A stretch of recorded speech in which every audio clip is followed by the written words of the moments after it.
Welcome back, everyone, to the EGFC Season 4. I'm Tenrek. With me is Intense Tenrek, and we're here to take you through the Super Smash Bros. Ultimate return to the season. It's been a long winter break, couple schools getting to change a couple things up, but we are back like we never left, and so are our first two teams of the day. Unfortunately, the newcomer to the EGFC Howard University had to forfeit to Titan DePaul, so that opening match, unfortunately, will not be on broadcast. I'll be here to take you guys through this Weber versus Wichita, and then we have two more games on this main stream that we're super excited for. But hopping into these first two teams, which are already just about rared to go. In fact, they're hopping in the lobby right now. Wichita, obviously, another absolute deity when it comes to EGF right now. Undefeated as to the latest changes in those standings, and bringing in that first player in the Rob with parkour on this Robin as well. Bringing it to PS2 to kick things off. With this Rob-Robin matchup, it's definitely going to be interesting watching either of these players get inside. You do now have those names: Diamond Aura playing for Weber State, Gamer Dog playing for Wichita. I know that a couple players from that school that I've gotten to pay attention to for a long time. I've had that privilege. I know there's been a couple changes in the roster due to some players graduating, some players not playing as heavily and focusing some more on those classes, so it's exciting to see some new faces that I haven't gotten to yet cast hop into the frame here. Of course, if you're new to the new season, as winter break has ended, how it works is essentially 5 best of 3s, each player bringing in, or each team bringing in one player for 5 best of 3 sets, each best of 3. For every win a player gets, however more stocks you have, you get that many points, and then there's a 2-point bonus for actually winning that set, which ends, of course, when a player has taken 2 games. GamerDog getting a solid setup finally with that side beat, and getting an early lead here. It's up to Diamond Aura to find this procedural damage a lot quicker, and with the help of that Levin Sword, should be able to find this kill pretty quickly as well, as long as they're lucky. Unfortunately, a couple lag spikes in the mix here, but I mean, welcome back to Smash Online, eh? Looks like both of these players might have to latency check, and with the down smash, staying through, Diamond Aura has been able to play catch-up, although I think both teams may be a little stuck in the dark here, so we'll see if we need to get a reset going or not. But in the meantime, these two players are going to keep playing like nothing's happened, because you know these players have been grinding it out online anyway. Down tilt set up from GamerDog to farm that damage up to 92% as well. And Weber State, in the meanwhile, standings currently 1-4. Not a super great record throughout, but I think they've come against some tough matches. If I can just relocate who they've played against so far. Yeah, they lost to Colorado in week 1, 5 sets to 0. Followed that up with a forfeit win against Southern Utah. Nothing new there. Then had to play against University of Hawaii. Kept it close. It went to 5 sets. Ended up being an 18-11 scoreline. They got to play against Colorado again and got swept 5-0. And then in that final week of play, they lost to St. John's 4 sets to 1. Followed up by... Oh, I think they had a week off here. No, okay. I think they had another game against Southern Utah, but I don't know who canceled that one. Not all the records have been fully updated for the new weeks. So, a couple games, I think, missing from our tallies. Diamond Aura has played a good amount of catch-up here, but GamerDog's maintained this lead, and with the resources on that tick down, I don't think Diamond Aura is going to be able to find a way back in here. And again, talking about that Rob-Robin matchup, I think both of these players have a really solid chance at it, due to, of course, that gyro being a solid preventative amount, but also Robin specifically have a couple good ways of getting around that, particularly that arc fire, especially to enter from the air and get inside. We're seeing Diamond Aura play a little bit of catch-up, now only 40% behind, and with this Levin Sword able to farm up just a little bit more. But it's expired, having to wait for that cooldown to come back through, and that means Diamond Aura is going to have to play a little bit slow, and at this percentage, cannot afford to do that at this stage. GamerDog able to play with that distance, though. Shouldn't be able to for long, as that gives that time back over to Diamond Aura. That's going to be the down throw. Should be able to get the finisher with the beep boop, and indeed, GamerDog will. So that's going to be that first point going over to Wichita State, but keeping it close, admittedly. Very, very admirable start there for both sides, and good way to introduce this game. I think these are both good choices for blind picks as well, of course. Once again, if you're new, how player choice works is that it's standard band pick phase for for stages going through that best of 3 set, but whichever side loses the set gets second choice as to which player they bring in next. So they have the ability to counter pick both character and player wise, going into that second matchup. So hopefully they have the better chance. Diamondora, not at that stage just yet, but certainly a little bit close. And definitely got to play a little bit better this time around. I think getting out of PS2 will be a little bit of a priority going forward here for both of these players. But yeah, talking about Smash in the meantime, it's definitely been a while since we've been able to see any of these players play, but that certainly hasn't stopped the Smash scene from being able to do a lot. Unfortunately, December was a bit of a dry month due to all that drama, but been able to come back around and have a solid start to things. Of course, Genesis 9, definitely the poster boy for that stuff. 2 great tournaments. J-Mook making history, obviously, in the Melee division. Super exciting to watch that stuff. But the Ultimate bracket was also really tight. Super duper fun. Watching, of course, Leo get that reset once again, because that's just how he works. But Mutace's run, in particular, I think speaks again to the incredible character diversity that we're seeing, despite all the complainers who say that Steve is overtaken, who say that Kazi is busted, and yet there was only one of either in the top 8, and that, to me, I think really speaks to how much of a hubbub people are throwing over absolutely Jack. But then again, that's the highest skill ceiling.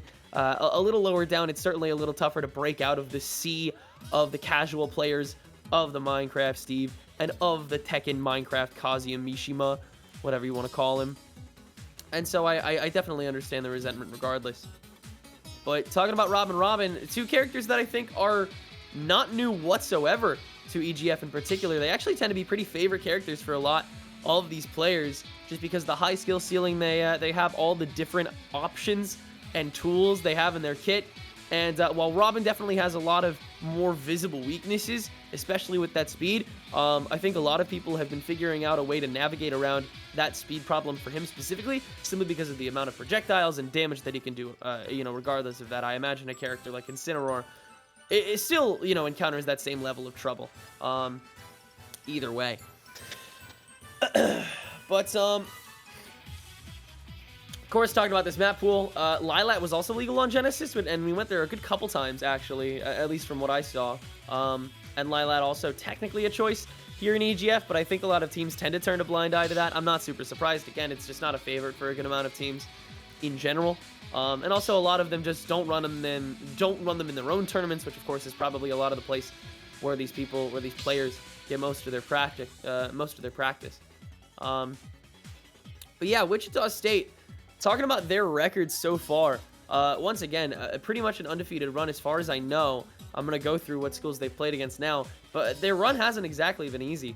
They had that week off to start things out, but they were able to 5-0, University of Southern Alabama, then able to 4-1 Villanova, a team that was really trying to break through that upper echelon, especially last season, and 3-2 over Seton Hall, kept it close, but Seton Hall's definitely formidable this time around. Getting that forfeit over Southern Utah University, I sense a pattern. And able to take that win over William and Mary as well in November, followed up by another Bear win against Idaho in week 7. So, still undefeated, and a couple forfeits have brought them this far, but every match that they've had, for the most part, has still been quite close despite that, and I don't think this one is going to be any different. Weber State brings a lot of powerhouses to the table. Diamondora, just one of them, almost getting that KO really early with his Levin Sword up air. Now on Kalos, his Gamerdog finding less ways to box Diamondora out, but just going to try and keep that juggling going instead in order to fill in for the gaps. As Gamerdog continuing to play with this range, not as limited a resource, has that gyro on that cooldown once again, but Diamondora just has too many things to throw at this problem, and Gamerdog is having so much trouble dodging all of it. Working out to a pretty solid extent so far, but no confirms just yet. And with Diamondora basically dried out on everything, it gives Gamerdog that one opportunity to launch that back air with no possible punishment, but now has to survive everything being back, including that down smash with the Levin Sword that Diamondora has been weaponizing a little more often than you see a couple of other Robins doing. The Thoron is going to be the thing to get that finisher. I know there's a lot of mixed opinions on Kalos specifically here, especially nowadays when it feels like a lot of players have better counter pick options anyway. Kalos, I think, has kind of dove down in the meta a tiny bit, but I think a lot of players still have them as their comfort pick, and also those specific double platforms on those edges make this stage particularly unique in a way that I think a couple players have been able to take really great advantage of. Nice beat boot coming from GamerDog yet again, who's found such a good gap this time around, really just trying to make this matchup exponential and get Wichita out of this first tough blind matchup as quickly as possible so they can start just throwing in those anchors and getting closer and closer to doing so. Taking this second stock is basically a guarantee at this point, and indeed able to find that one. Diamondora now much further behind, but once again, those cooldowns gone upon death, and so GamerDog gonna have to try and thread it. Almost does into the read with the side B, but instead just finds a measly 40% string.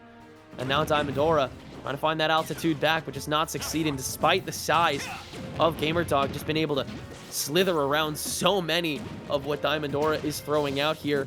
And now going for these read punishes, has the leisure to with this stock worth of a gap. And also all the space provided with this center stage that Diamondora has just been completely unable to take advantage of.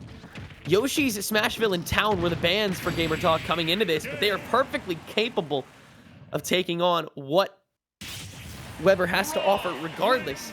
That's going to be a 2-stock victory coming through for GamerDog in the end there, and that's going to give Wichita an early 5-0 lead here out of game number 1. Again, impressive start for Wichita State. You don't really expect any less coming from them, but now come those blind picks, which is where Wichita tends to excel more often than not. A lot of their players have characters that can deal with several matchups. Linny and N-City on those Palutena and Mega Man matchups in particular come to mind more than anything, just able to handle most of that stuff on their own. We're about to find out who they send in next, but I think Diamondora still played a really mechanically great set. I think they did much better on PS2, though, truth be told, which is definitely tragic, but you got to take the good with the bad, and fortunately, GamerDog able to take advantage of that pretty quickly. So there it is going to be sent in next for Wichita State. I have to remind myself of who they play.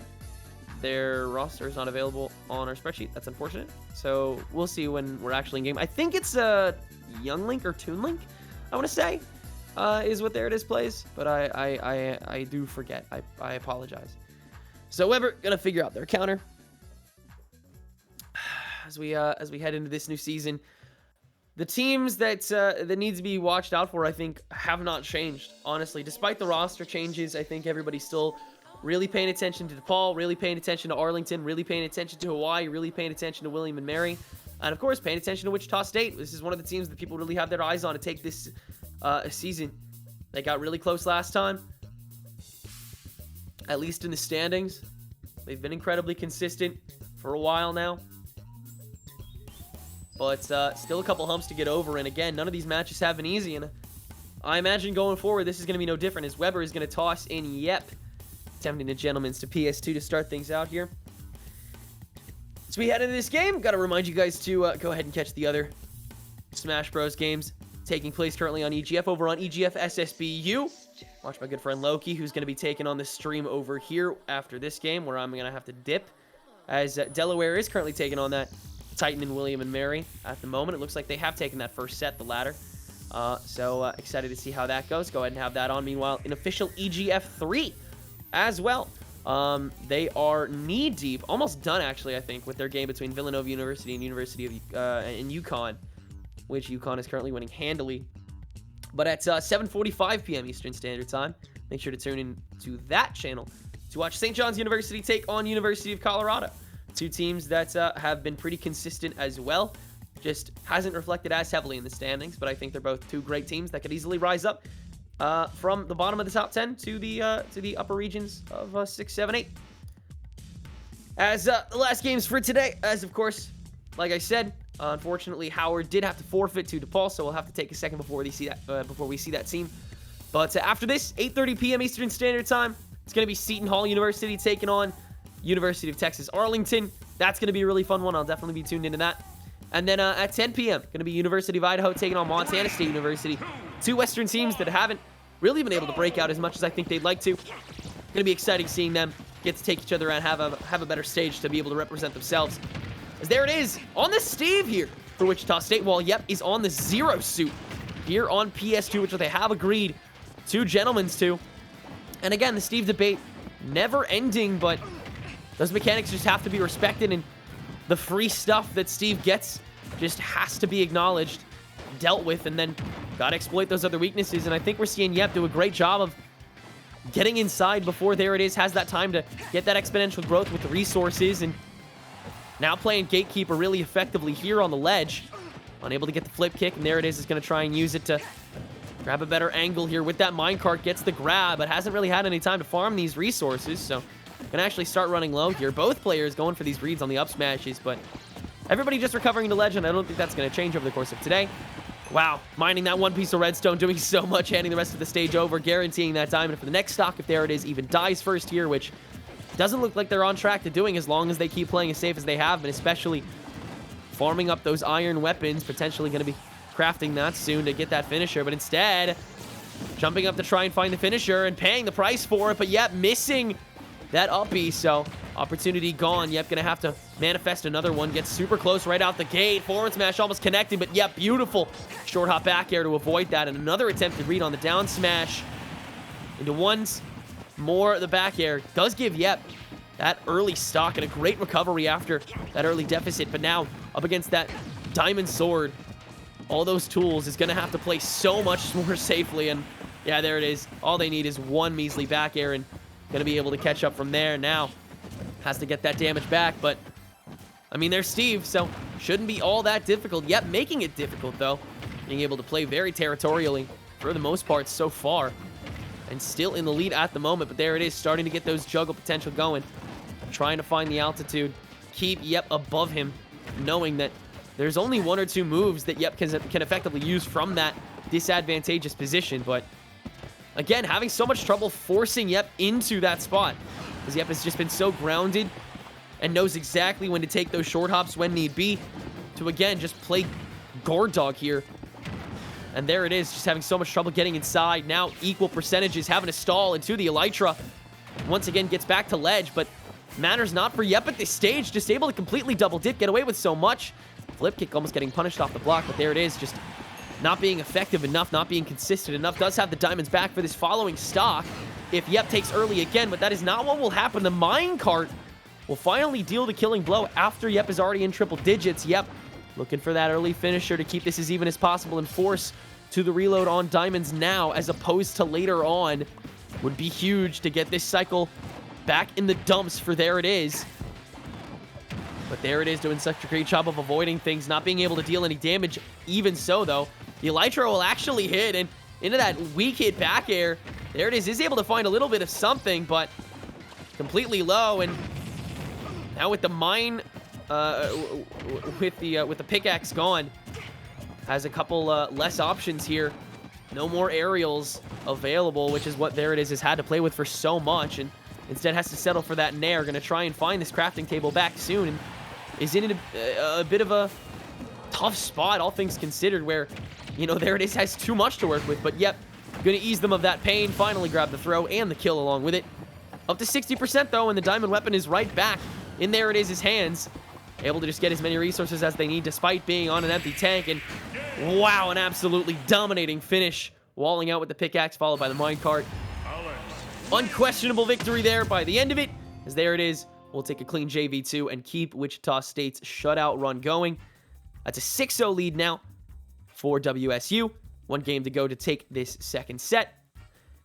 And of course, you know, if you're doing the math, then this doesn't come as a real surprise, but 99.9% of the time, the team that wins the majority of the sets tends to win the match itself. And with Wichita State on deck to win these first two sets in a pretty quick fashion as well. Definitely concerning here for Weber State. But Yep, I think putting on a really great performance. Got this game off to a really great early start as well. The short hops were absolutely magnificent. Didn't really have to play with those platforms just because kept there it is walled out to that ledge so many times. And that's just what made those mid fights so tough. because there it is, was given back center stage once gone, and it left them to being handed over a really solid spot to just combo back on Yep, and eventually was able to outpace him. Unfortunately, left Tenrek is gone, but right Tenrek will prevail for the moment. We'll see how the battle transpires as this battle rages on with a switch off the Zero Suit Samus. Yep is now on something that could be a little more reliable in that nest. A lot of great early damage here, and again, walling, there it is, back out. 75% unanswered so far. There it is. Having a good amount of resources, but no redstone, no gold, no diamonds, and so can't get a lot of those high power things going. In fact, can't even get an anvil at the moment because there's no iron either. So instead, gonna have to settle for those wood weapons to get a semblance of space. Finally finds one singular block, but Yep is already put on so much great pressure. 127% of the back air is gonna finish it. Yep! An explosive start here in game 2 for the run back to PS2. After there it is, banned Final Destination, Smashville's and Yoshi. A great response, though. Early anvil on top of the ledge, pre-2-frame. Leads to Yep, but getting those PK fires, chaining into the 57%.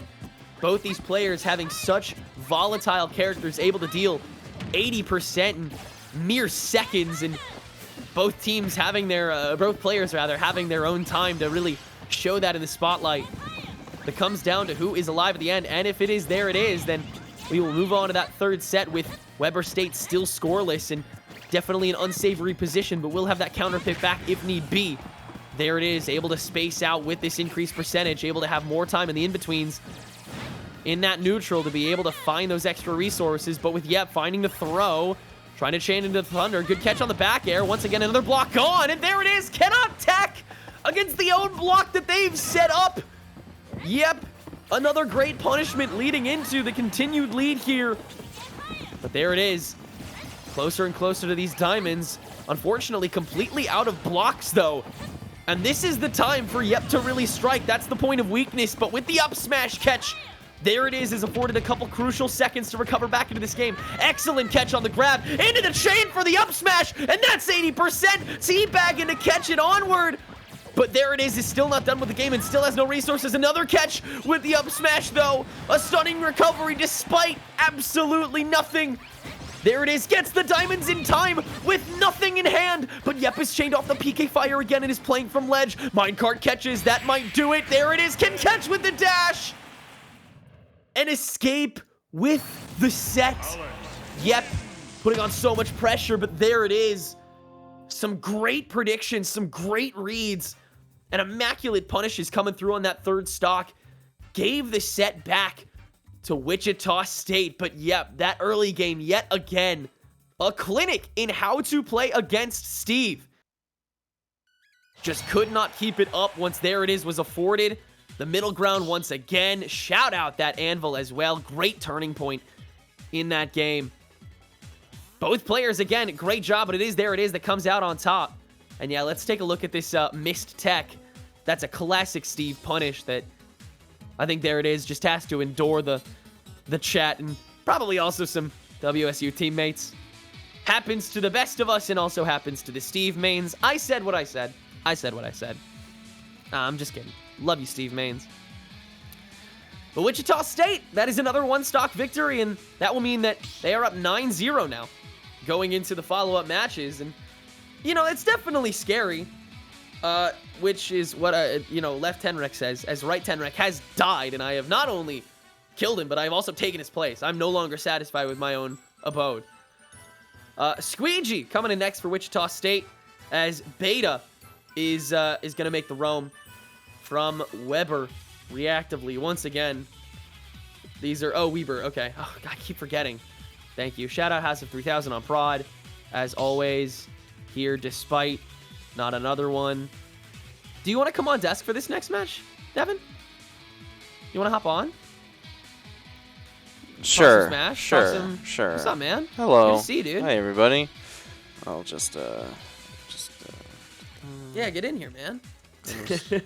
There we go. There we go. Yes, beautiful. But yeah, I mean, these two teams aside, I think that I still want to talk about Steve for a second as we get into this next match between Squeegee and Beta.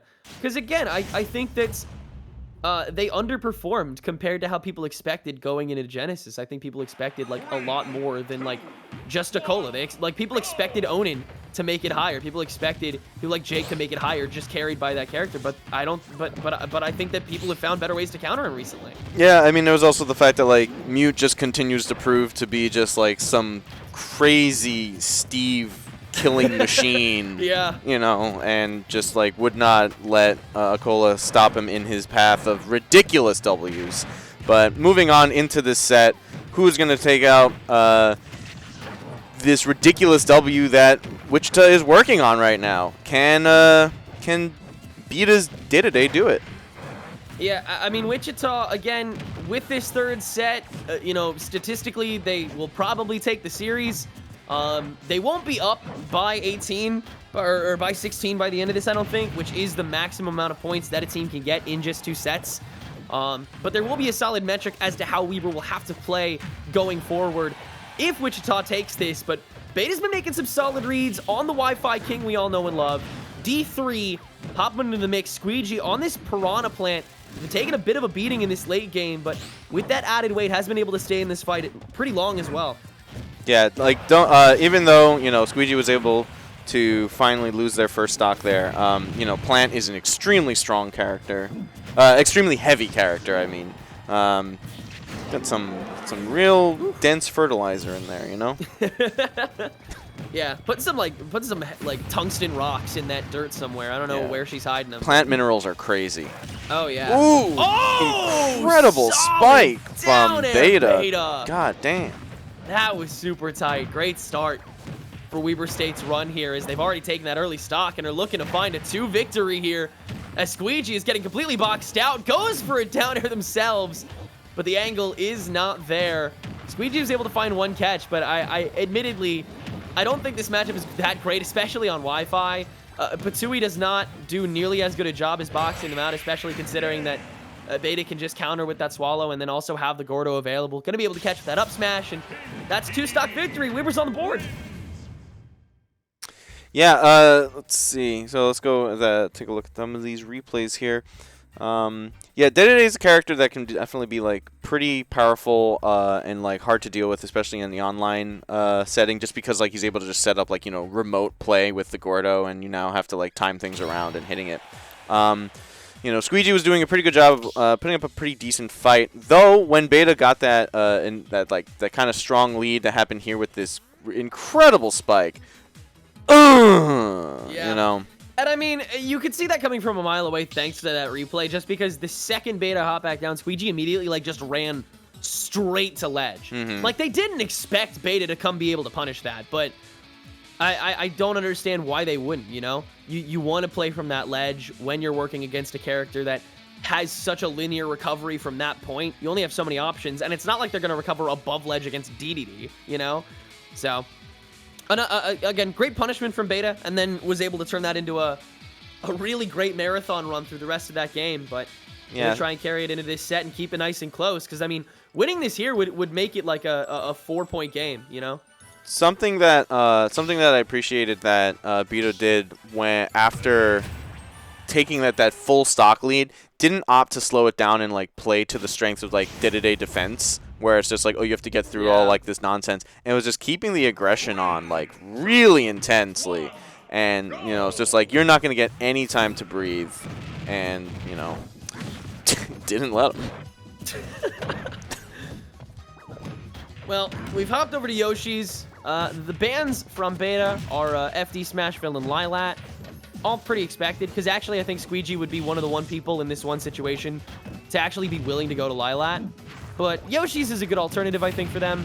These triplats suit them a little bit better, and there's also also able to play with the projectiles a little more consistently. There's also the point of view that's saying that because Yoshi's has a normal ceilings the same height as FD, those platforms can get you really close up there, and Plant can sometimes be a character that kills you off the top with like, you know, up smash being one of the strongest in the game, and also just the way that Plant like normal gameplay with like trying to be a trade machine with the Patui and stuff.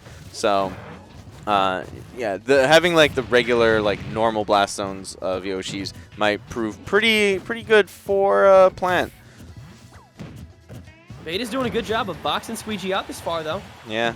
Just been able to launch a lot of like pot shot aerials for the most part. Squeegee, I mean, it was an early lead as well, and Beta's just been working off that since then. Squeegee's been like slightly chipping away at it, but just not enough of these moves have been connecting. I think that they've been, it sucks because it's such a hard duality. Is like, I don't think Squeegee should be playing with distance here, but like the second they get inside, you know, Beta's just going to be able to launch so many aerials. So I get why Squeegee feels like they've been backed into a wall here.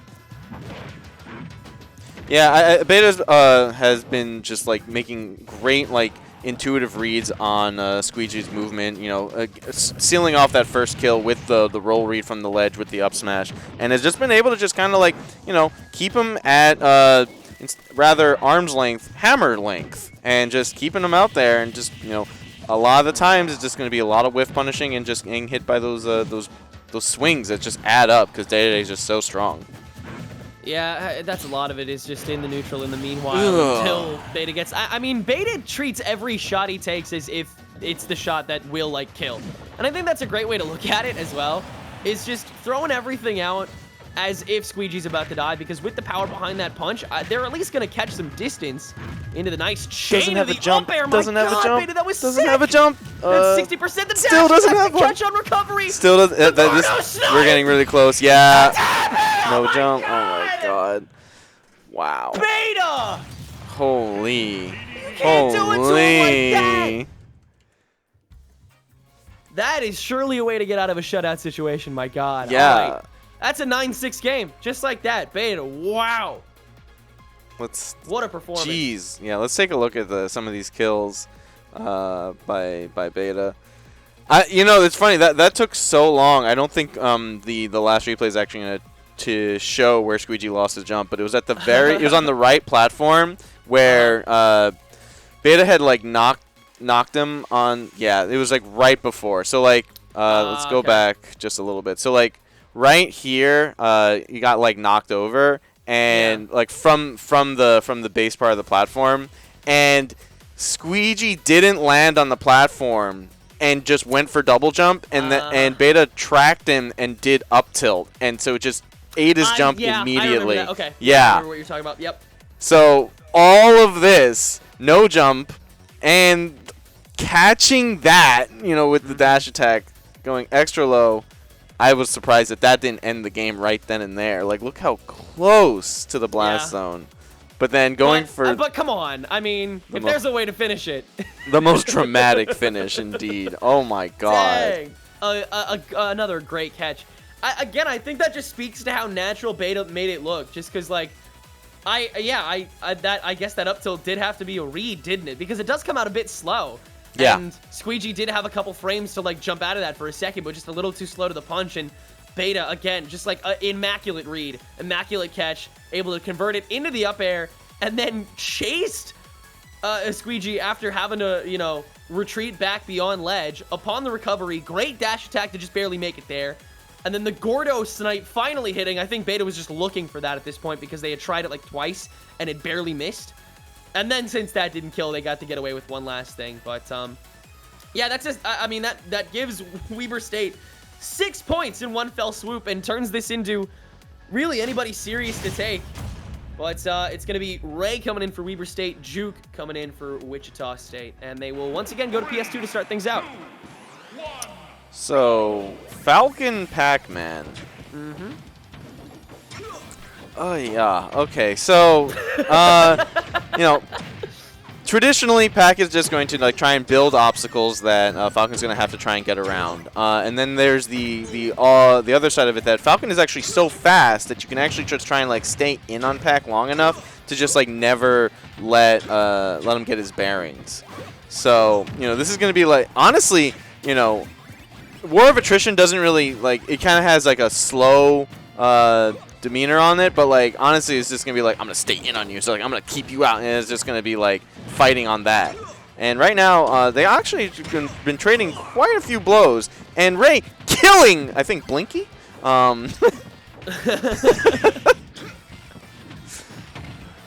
we just murdered one of those ghosts. Yeah.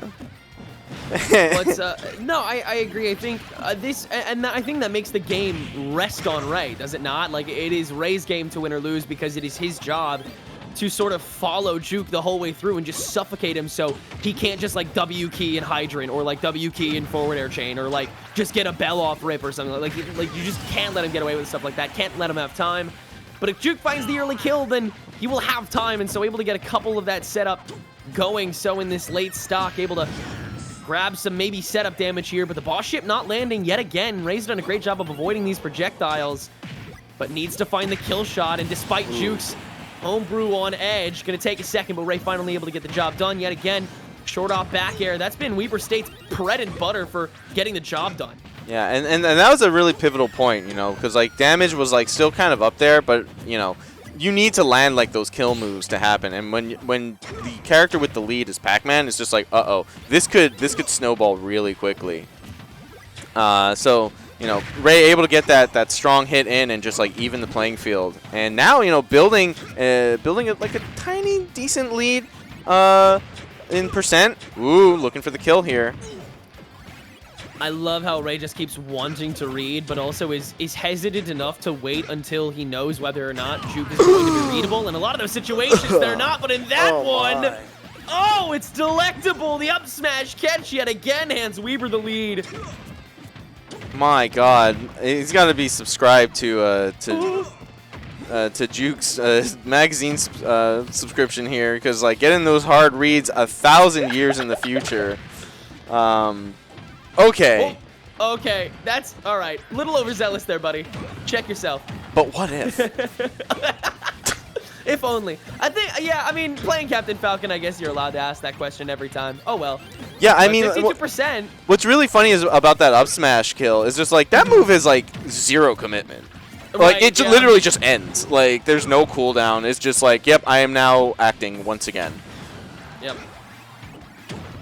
But goddamn. By the melon. Ray's had so much trouble with the fire hydrants, which is why, again, it speaks to how important it is to not let Juke throw them out, which, again, done a pretty good job doing. Great timing by Juke to avoid the down air there. Keeping him at edge. Almost catching. But the up air, weak hits have to land on the back air, and will do so. Ray gate kept just enough. So, if anything, it's going to be a one-stock game, but Ray's on track to take it. Oh, great boss ship setup to get it started, though. That's 43, and Juke is playing really well with this ledge. Good bait in the forward air chain. Tries to read with the forward smash, but instead caught by the knee. On the other end, Ray yet again. The conversion. And Weber State will once again take another game. That is now 7 points for this squad. Just like that setup into the knee was like, you know, so improvised. Wow. And that's like that is not like a comfortable setup that you would think that most players are going to be familiar with. But Ray knows all of like the spacings and like the, you know, oh my God, that up smash.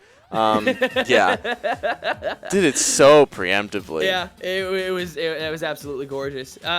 Great idea on this setup of the bell here, and then additionally, great idea coming through the boss ship from ledge directly after. But I mean, Juke's incredible ability to just turn that right after, and it just. I mean, look, this is so clean. Dive, and then doesn't even take any chances. Immediate up air after the punish on the fire hydrant. Even what caught Juke the has jump. been waiting to throw out this whole time. Look here, like he even tried to jump away. Bam! Yeah. God Had damn. a second to. Could have air dodged that. Yeah. But instead went for the jump because didn't know that Ray was gonna read that as well. Ray was gonna follow that. It's what he had to do, and it's what he did. So I think what ended up making this work was that he got like the super inner the super inner spacing for that up air, where it was just like, yeah. You just completely followed, and it's like you're gonna go in with them the entire time. Gorgeous. Okay. Going to game 2, run it back again after Lilat, Yoshi's, and Kalos for the bans for Ray here. Understandable, but I mean, I get why Juke is willing to take it back here. Knows that he can play with this space a whole lot better this time around. I expect a bit of a slower game this time. But I think all eyes are also, you know, still on Ray because he's the faster character. He's the character that needs to keep up. Otherwise, he's going to be the one that loses. And so far, great job of it. Good aerial chain into 59. Man, so I kind of understand wanting to run back this stage. PS2 is the widest legal stage. It is so much fatter, and so like you can really gain a lot of distance between you and your opponent. Which, you know, the fact that those platforms are like the way they are placed on like, you know, like the 3/4 line on both sides, you know, gives Pac-Man a little house to hide under and stuff. And like, you know, Pac-Man wants to like, you know, build that obstacle course I was talking about before. But Falcon's just so fast, and like the way he chains all of those hits, you know, falling up air into rising up air into now extending up air on those platforms. It's just like, do you want him to have that much room? Uh-oh. Right. I apologize for saying it's 7 to 9. I thought that Weaver's first one was also 2 stocks, but it was only 1. So that's why my math was off. So it is still 6-9. As Ray is having a little more trouble. Again, yeah, Juke has found the neutrality at this point. Is going to be able to slow the game down a little bit. Good parry on the bell, though.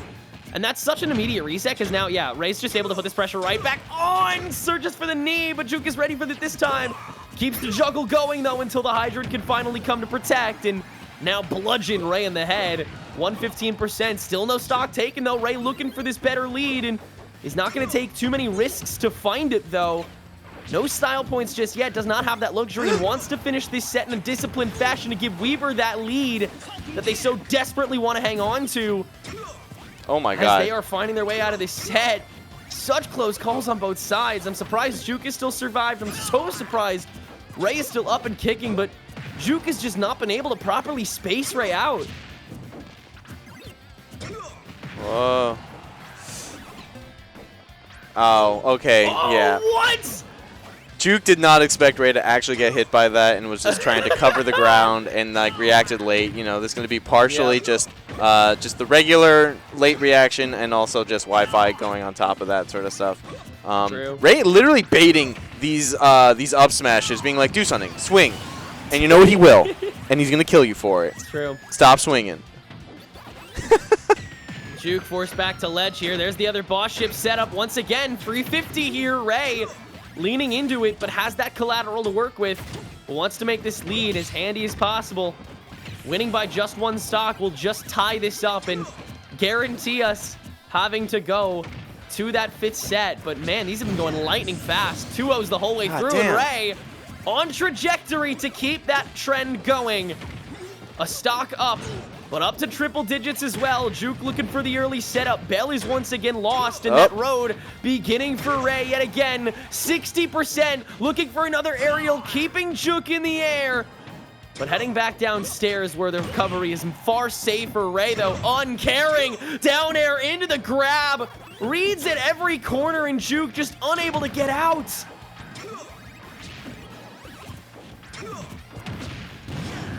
What? How did that last? Oh, the bell. Okay, it's gonna be 1 stock. That's it. That's there at least. But Ray is so far ahead. I think this is a done deal here. Something that we saw. One last shot. There it is. Yeah. Nah. Juke didn't have the time to get the boss ship again, so couldn't get that from ledge, which I know they were looking for that to have an edge in this game once again. But Ray at that point didn't need to read, didn't need to punish, just needed to hit and was able to. So indeed, that is a win by 1, which means that we now have an identical pair of sets that have transpired, with the first player from Wichita State winning by 1 stock, then winning by 2 stocks, then the second player from Wichita winning by 1 stock and winning by 1 stock. And now Weber State has gone and done the exact same thing in the exact same order to get us to a tied up match at a measly 9 points apiece. So this set, a lot riding on this, but it is Wichita that gets to counterpick, and that's a crucial part here, even considering how limited these rosters may be. Weber going to be bringing in parkour. That's an anchor for him, I think. Yeah. If I'm not mistaken, yeah. Yep.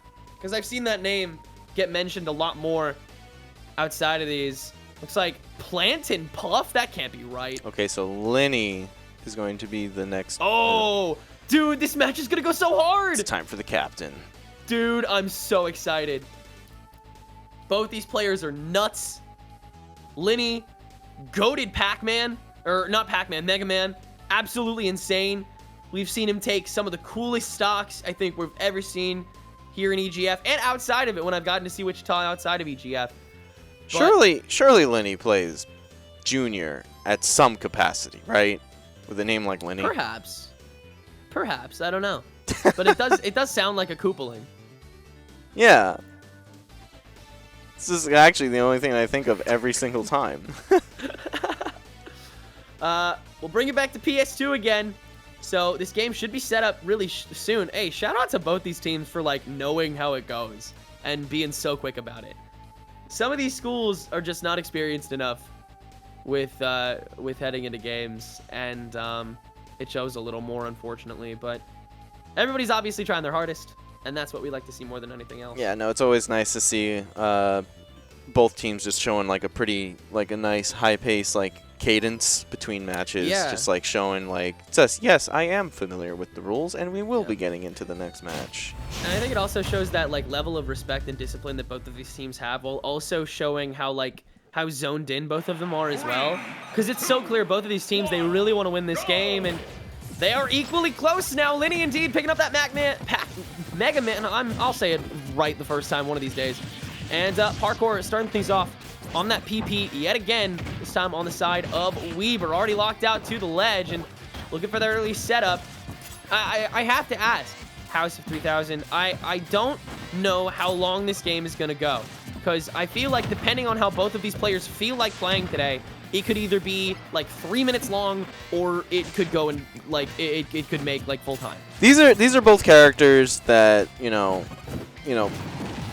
can deal a lot of damage. One better than the other. But I think one of the things that they're both truly are going to struggle with is, sealing out the stock, right? A lot of the times, the way Mega Man or Plant will get a kill is that you kind of need to help them.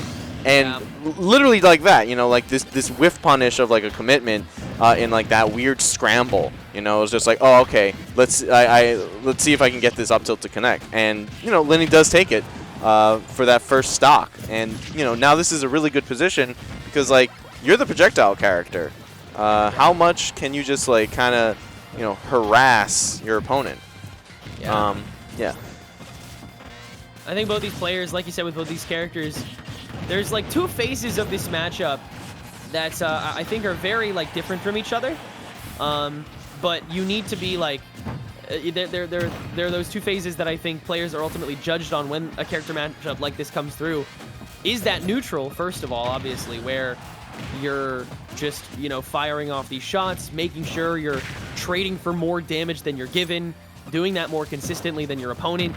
And Lenny's doing a good job of that so far, but the second part of that is, like you said, finding that kill, which both of these players are trying to do and may struggle, but Lenny has done a great job of bridging those two parts of the game into one moment where you're just searching for mistakes.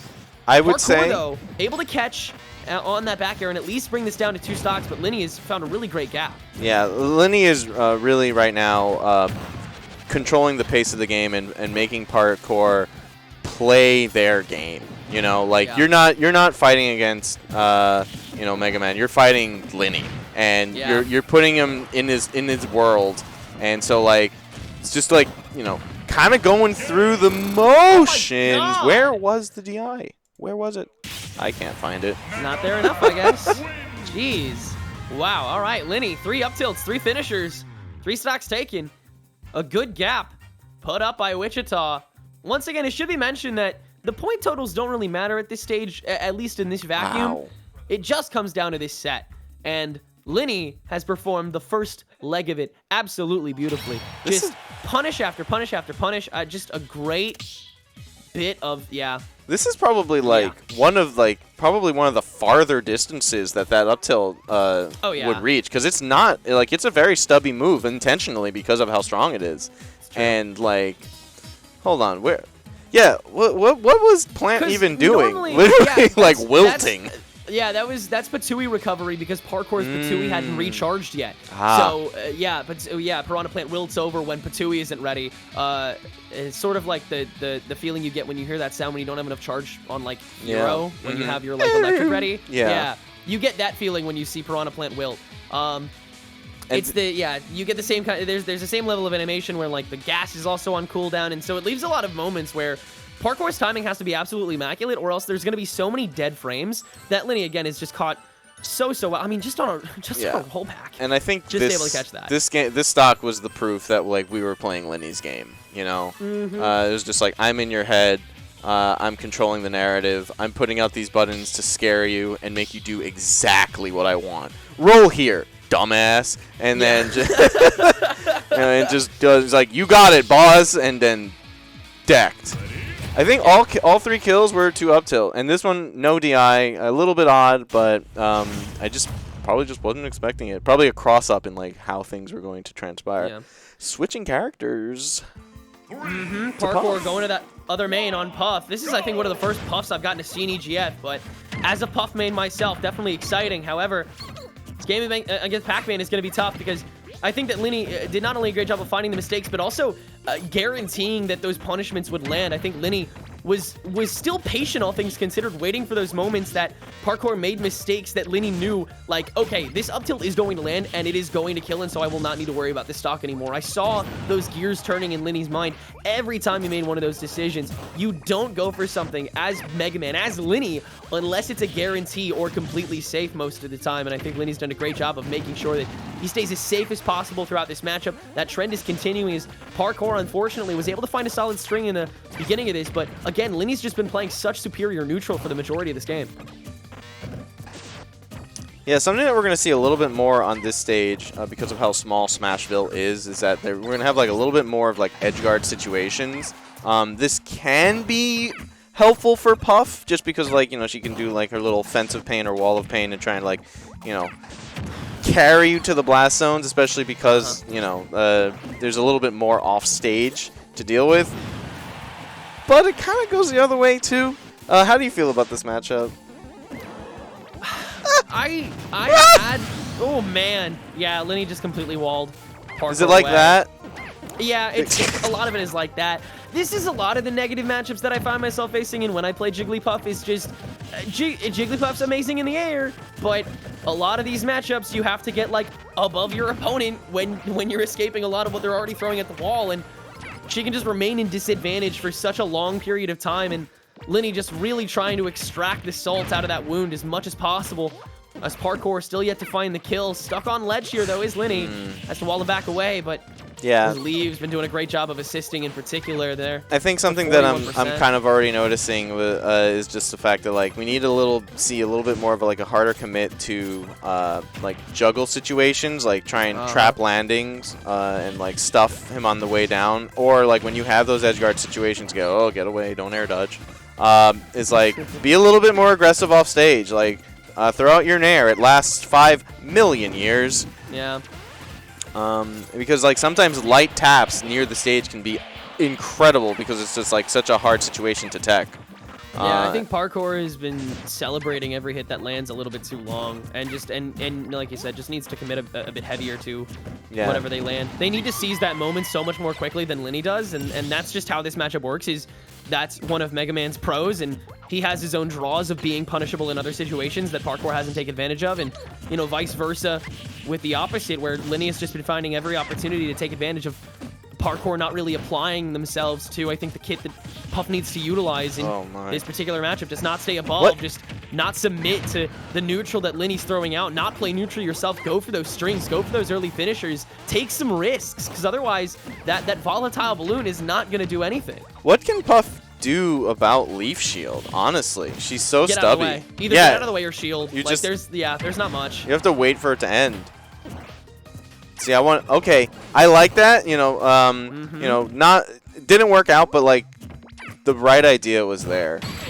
Oh yeah. my God. Oh, another up tilt catch. Wow. A handy win for Lenny to end things out. That's going to be a 3-stock victory, in fact, which skyrockets the lead by Wichita State, in fact, to a very respectable 16-9, I believe. Yep. With the 2-stock and the 3-stock, right? So, yeah, Wichita State ends up not only remaining undefeated, but also once again taking a really solid point differential with them, despite it going all the way to set 5. But in that regard, you know, great game too. Weber State brought some once again, really amazing players to the table, and unfortunately, just came up against a team that had a couple more here on the day, but I expect them to really rise up in the rankings, because if that's the standard of what we got, if those kinds of players are what we're seeing from Weber State, then I imagine they're not going to stay at the bottom of the leaderboard for much longer.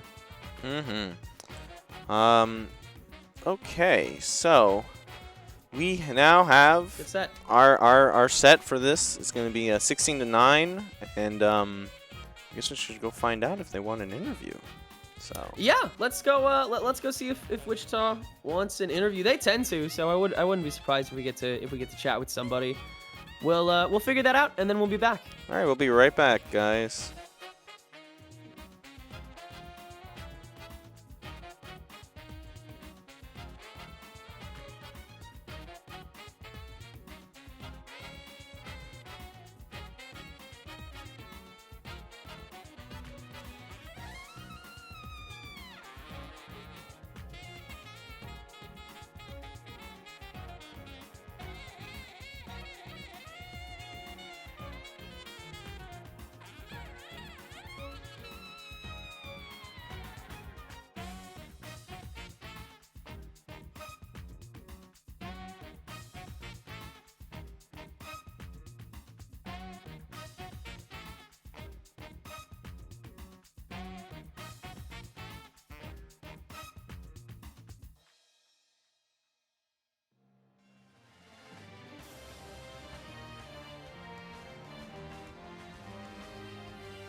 Welcome back, everyone, to the EGFC. I'm Tenrek, back again with Linny, representing the recent winners of the bout in favor of Wichita State. Linny, the season's finally started back up again. How's the team feeling after an opening win?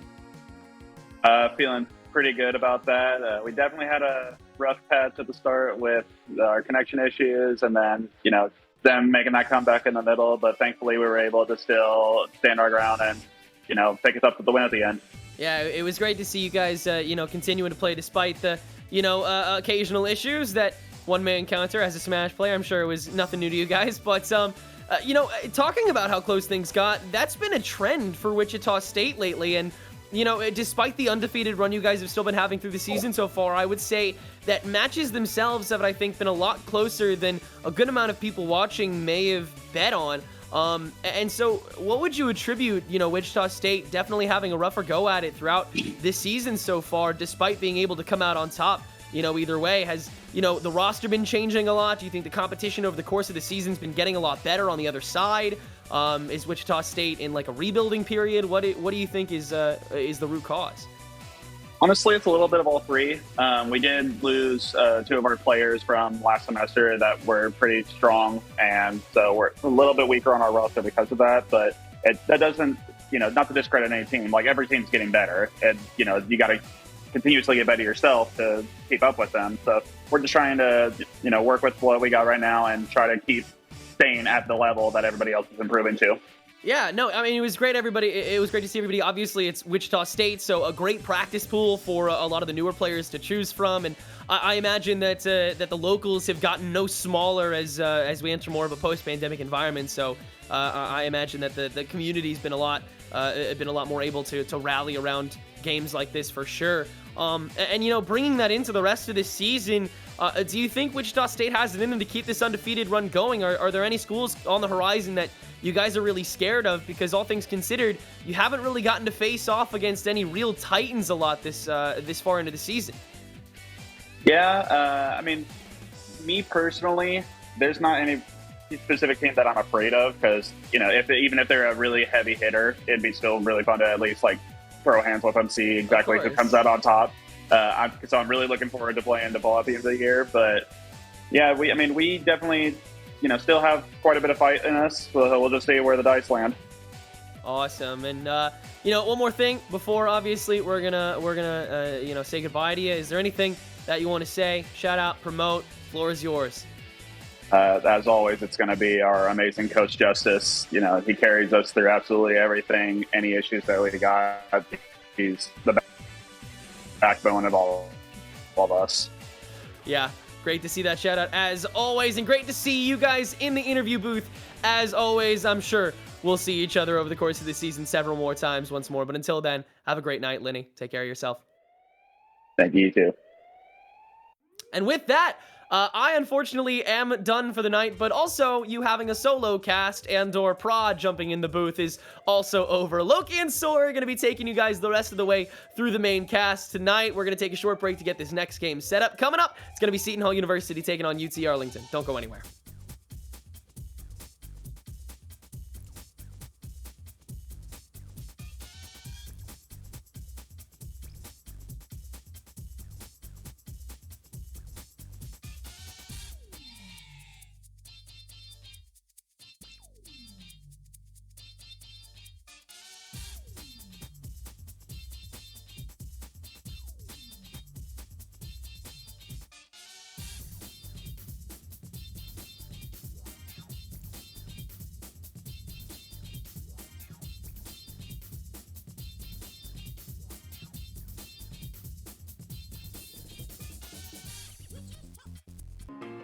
Hello everyone and welcome back to Official EGF. More SSBU action coming at you. My name is Soy. Joining me is Loki. And Loki, your day started a little early, but for me, it feels good to be back here at the EGFC. Yeah, it's been a really, really good day so far. We just saw a newcomer over on the other stream, newcomer to the EGF, and now we get to see, one of the high-power teams of the EGF, UTA. They started as a newcomer last year, actually, and have been blowing it up ever since. Yeah, University of Texas Arlington last year went 7-1 in the regular season, and they ended up winning the league championship over University of Colorado. We got to cast that grand final, and seeing these players, it was a blast. I mean, you get a whole bunch of talent and a whole lot of experience with this UTA roster, but both of these programs really known for their esports. Seton Hall, no slouches themselves, but here in the EGFC scene, this year's been a little bit more of a struggle. 1-6 in the fall split, but hoping to turn around this split. Going to be a tough opening, though, here against UTA. Round number 1 about to get underway. This is, I believe, Beastly on the nest versus Louis Luigi for the side of Seton Hall. But hey, if they can turn it around against UTA, they can turn it around against anyone here in the EGF. Early on, though, Louis Luigi, that's not where you want to be. Stock down, can't find their way back onto the stage as Beastly is just powering through them at the moment, it feels like. Good recoveries, Louis not really able to fight against it. And now here we see that true Nest gameplay, just that aerial ladders. PK Fire coming out, looks for the grab.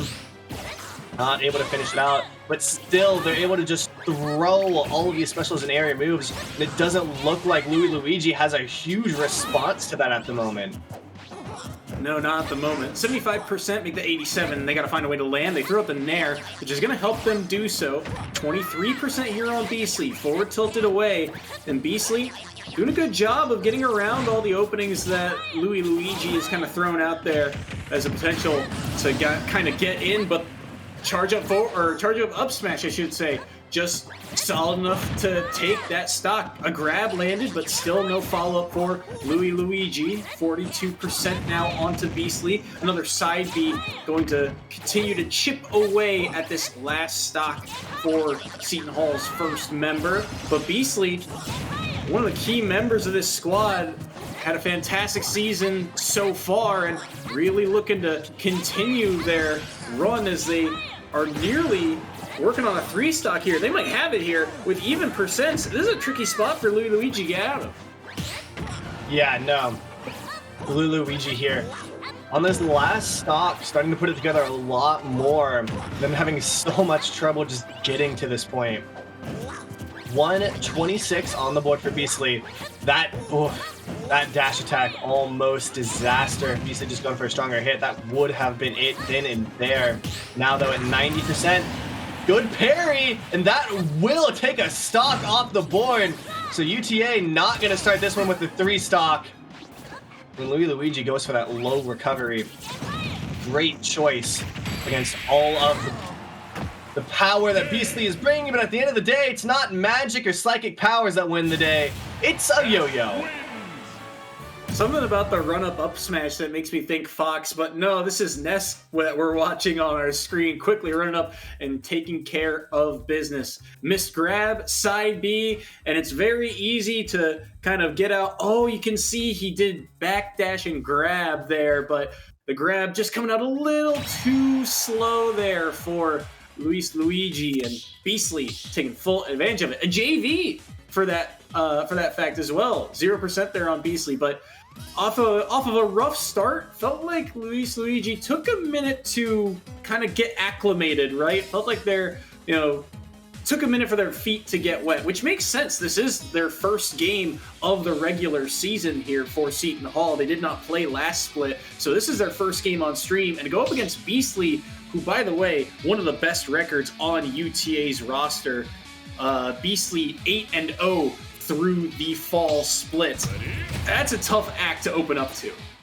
Yeah, Beastly doesn't typically drop maps, much less sets. And so to even find a stock off that and start kind of rotating that momentum back to your side is a huge, place to be. Beastly now choosing to go for the Wolf instead of the Nest there. I gotta say, I'm really surprised about that, just off of how amazing that Nest was.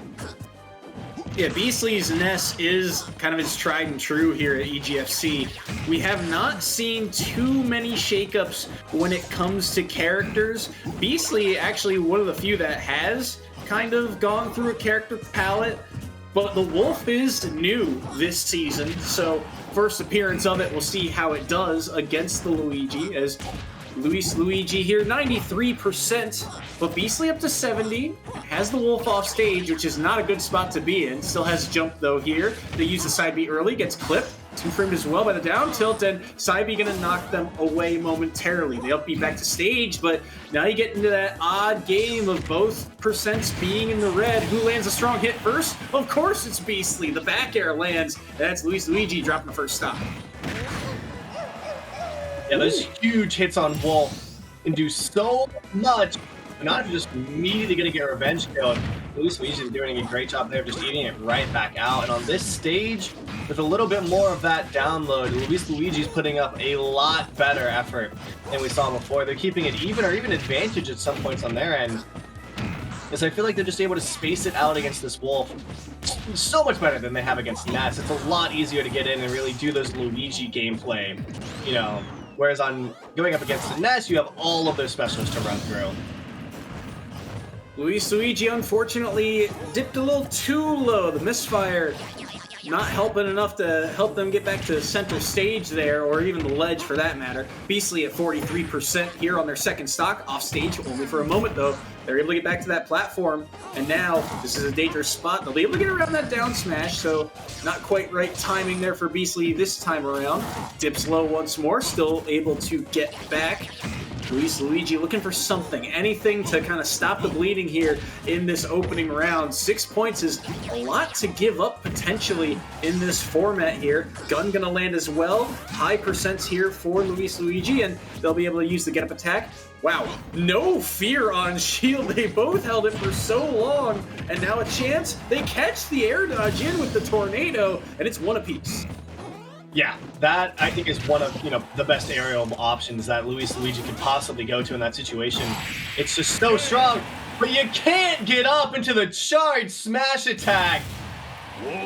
Beastly gonna end up taking set 1, but only grabs 1 stock on that second game.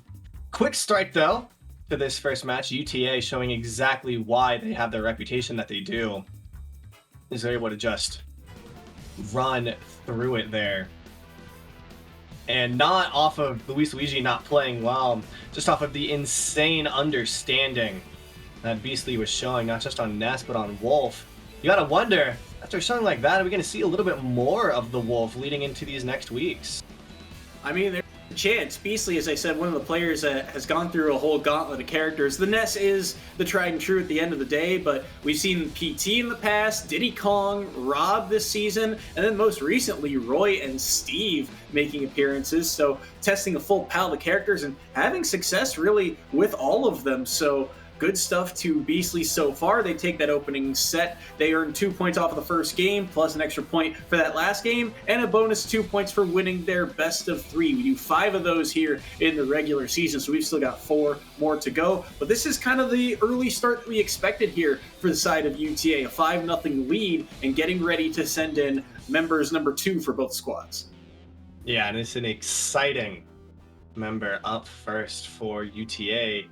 It is Army Ollie, one of, I think, 2 Olimars that we have here in the EGF, and another player with an astounding track record.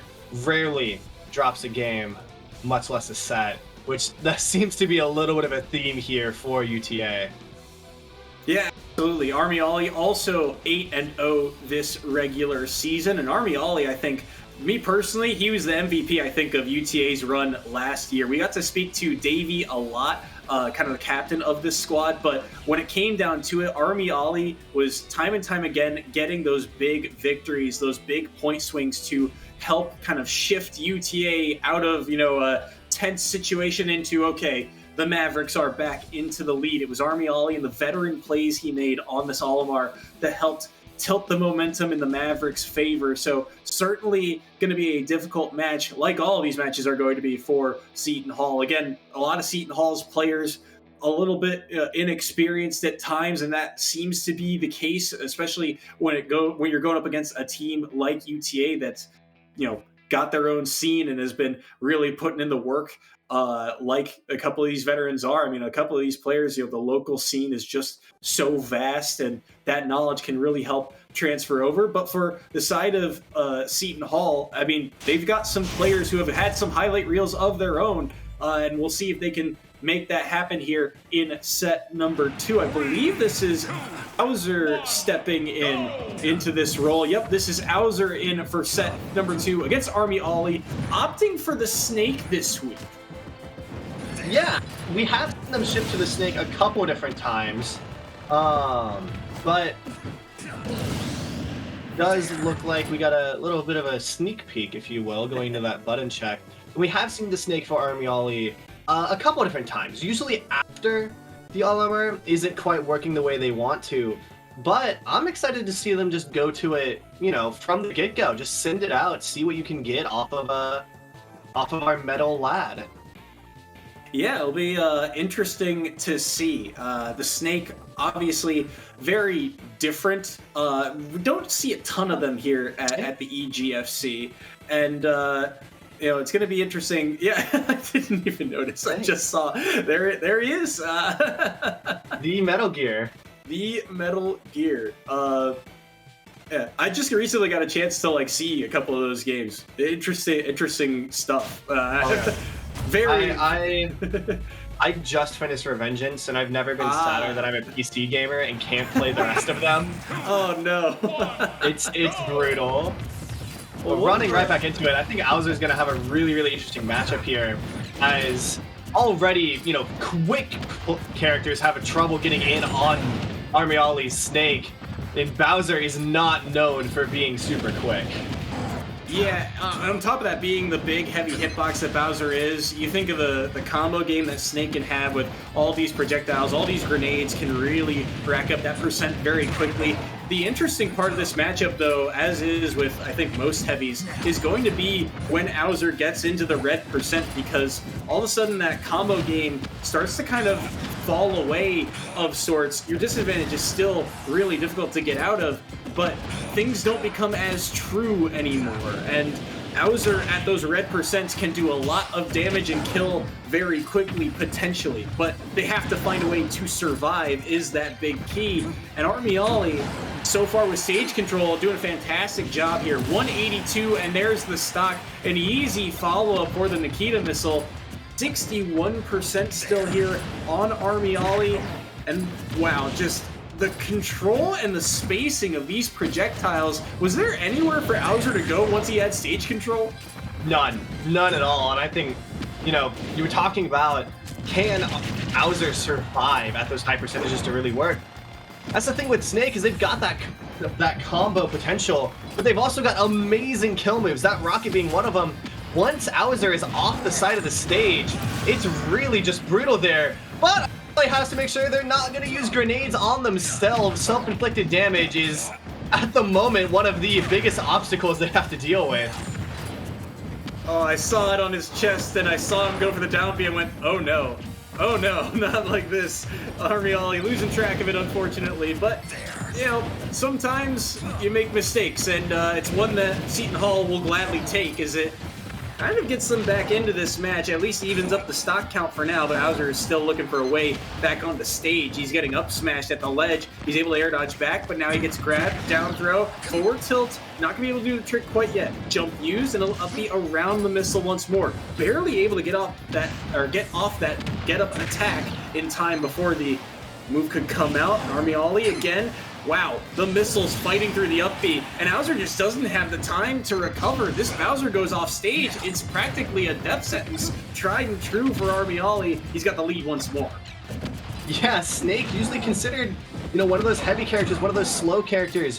You want to throw out that projectile spam and work around that. Army Ollie, they're throwing out the projectile spam, but they're doing it with so much speed that, you might mistake this Snake for Sonic. How quick all of this is coming out. Auser never having any amount of time to react. Army Ollie getting knocked off stage there, but very quickly back on. Barely survives that huge upswing from Auser, and they're not going to get through a second one. Final stock now. Auser at 92%. Good body slam adds a bit more damage. as Auser is managing to find their way back in, just throwing some of these neutral options and just slowly adding up that damage. At 135 now, needs to find a way. That flamethrower, that might be it! No! Barely surviving at 167 and makes it past the missile. Huge chance here for Auser, second chance at life. Neutral B's around, but he gets clipped by the grenade once more. He'll find a way to land. Forward airs being almost strung together, still not enough, but he goes for the neutral B once more, and that's going to be an easy follow-up. Down throw into up tilt, excuse me, sorry. Army Ollie able to take game number 1 with 1 stock on the board. So put another point on that scoreboard for UTA. But at the end of the day, I think this was a lot closer than Army Ollie would have liked. Yeah, I think that went way more down to the wire than anyone really, would have asked for in a match like this, especially trying to get all of the points as possible. Even outside of just winning the match, but for that, point differential when we get to the time for tournament rankings. I don't know that Army really wanted to drop that much. I think Auser kind of had it figured out at the end there. It was just a little bit, too little, too late. Auser certainly did start to figure it out. This up tilt kill was huge to keep things within arm's reach there. As that up tilt surprisingly strong. You don't see it too frequently because it is more of a kill tool of sorts. But at the end of the day, we've seen a couple of these neutral Bs go awry for the side of Auser, right? Just in that last stock, right? Using that neutral B to kind of approach. And even though it's a damaging move and it can really whittle down a shield, but if you misspace it, it's a committal move. And so it's just an easy, very simple punish for Army Ollie to get in those situations. So Auser's going to have to be a little bit more careful with that move in particular. But other than that, as long as he keeps this, close, 1 stock apiece-ish, it feels like he's got a chance. Yeah. And I really think, even with those committal moves that Auser is bringing to the table by playing Bowser, it's not a terrible thing in a matchup against Snake, because Army Ollie's playing it really quick, playing it really fluid, but at the end of the day, that's still playing Snake. Those projectiles are only quick because you can mix them up so much and close off so many different lanes. But in terms of really finding that punish game, I would say Snake isn't super strong there. I would actually want to see a bit more commitment from Auser just because of, a little bit slower punish game on Snake. Well, this is a change-up. That's going to be Army Ollie on the Kirby. And I think you tack this one onto the list of characters we haven't seen this season so far.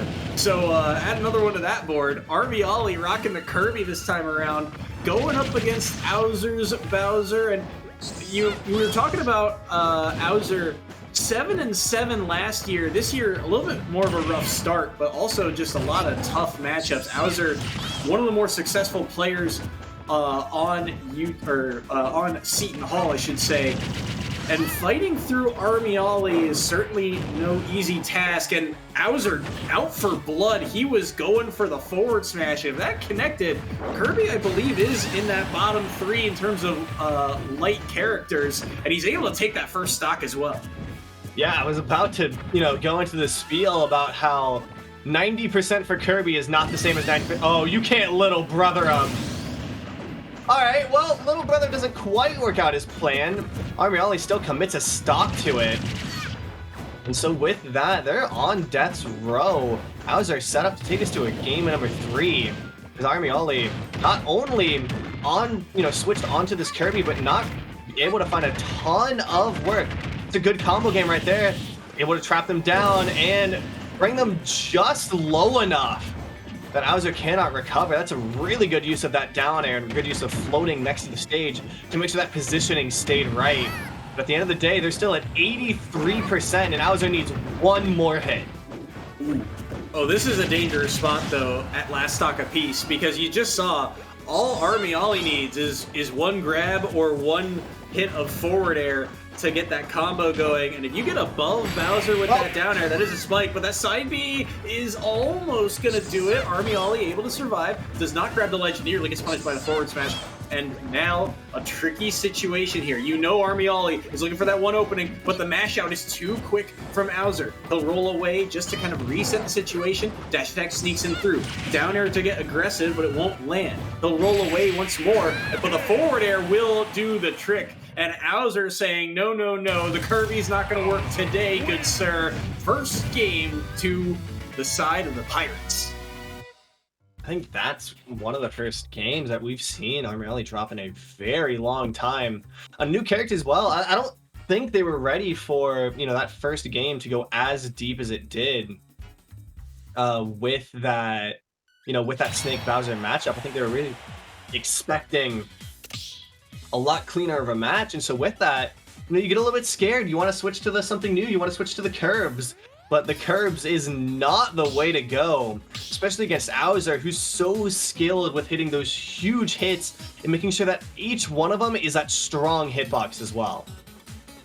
Catching underneath there, look at that forward air, how much space it covers. And, well, that's going to be 1 point on the board for the Seton Hall Pirates. So they've got their first point here in this spring split, but still a long way to go. But it could turn things around here if they're able to take this third game. Both games have been close, though, and this is the danger of a character like Bowser, right? The heavies are always, combo food for some characters, but you let them live long enough, and all of a sudden, the comeback seems more and more viable. And we'll have to see who Army Ollie opts for this time around, because, again, Kirby's not necessarily their tried and true pick. They're not, haven't seen them in previous seasons, and one that you don't typically see all that much in terms of competitive play either. But, the Snake seemed pretty strong until that last stock where it was about 100% differential.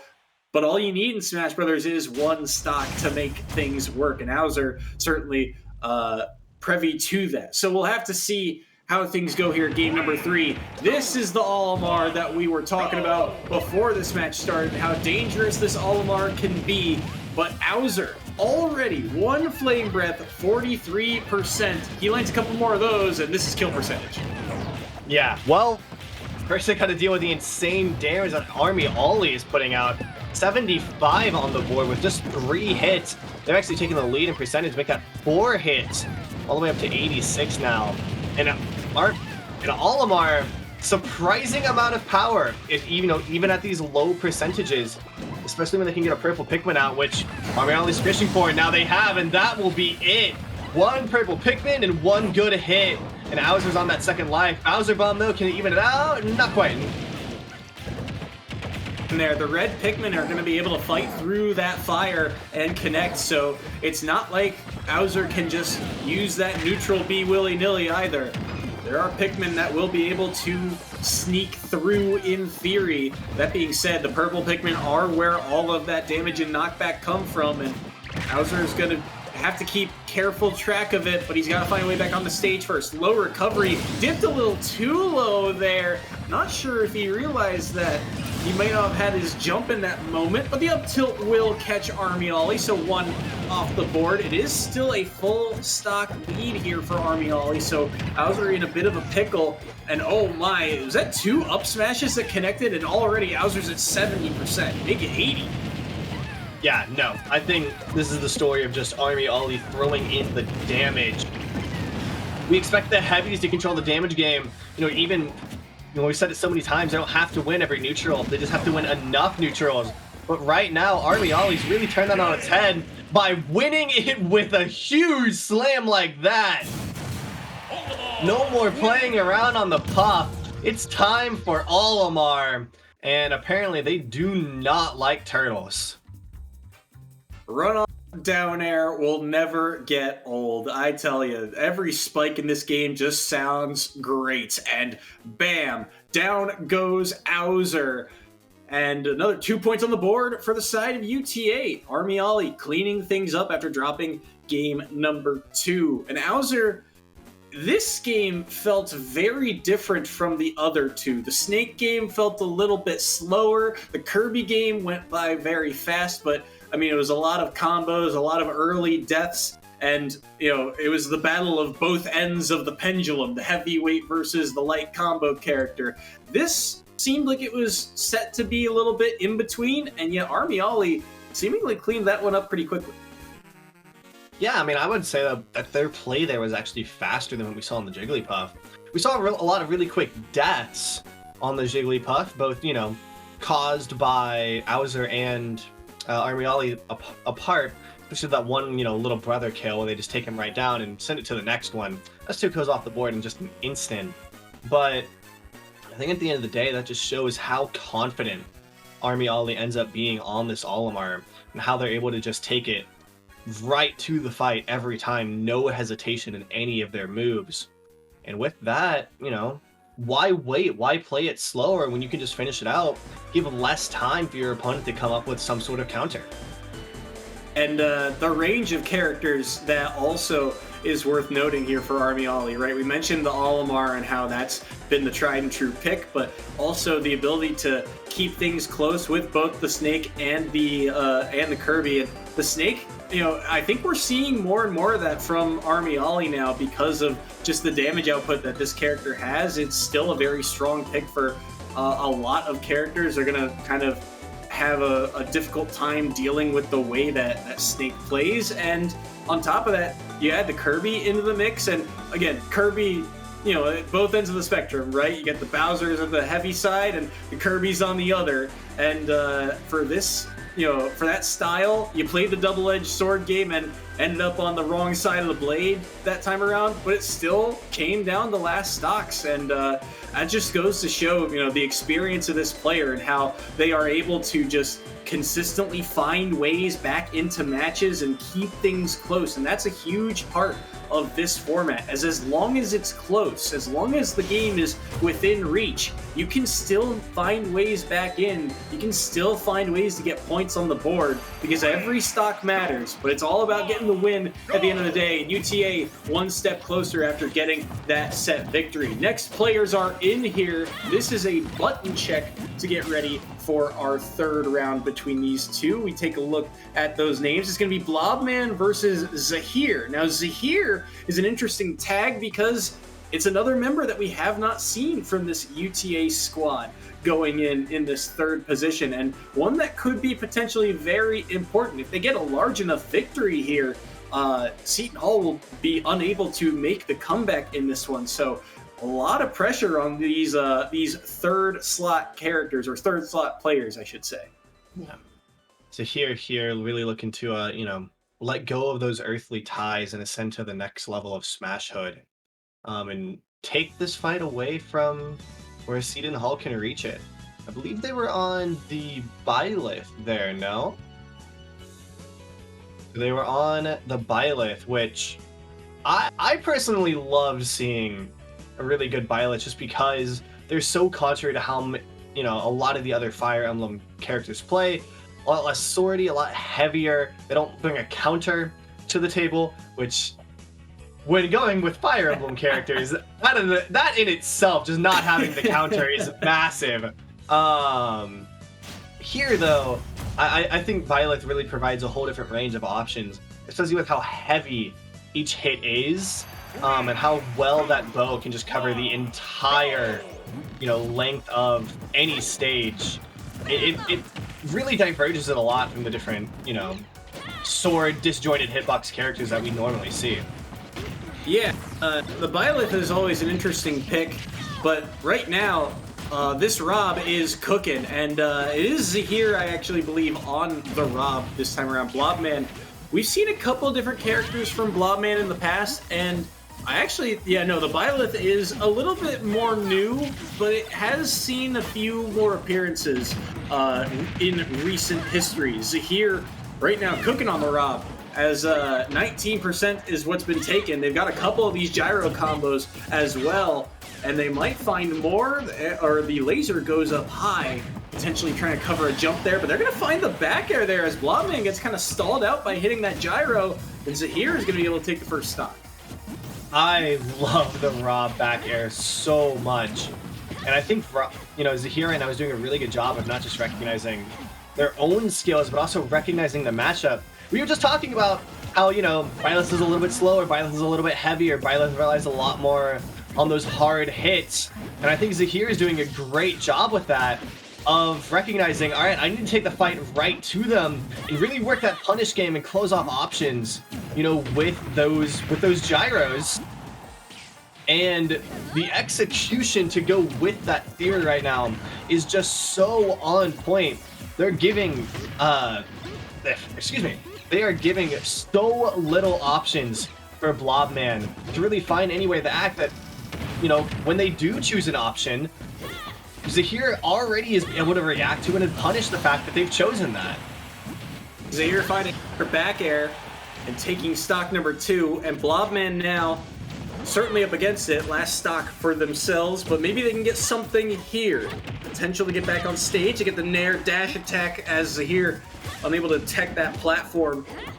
Now in a bit of a pickle of his own right, but he gets back with that Nair, and now still looking for that strong hit. Blobman playing safe here around the shield, looking for just something a little bit softer to kill, like a forward tilt, but still not enough. But maybe the combo game of Zahir gets themselves back into it. They catch the jump as well. Uppy's not going to clip to the ledge quite yet. Gyro in hand now for Zahir. Laser goes too high. Gyro not going to land.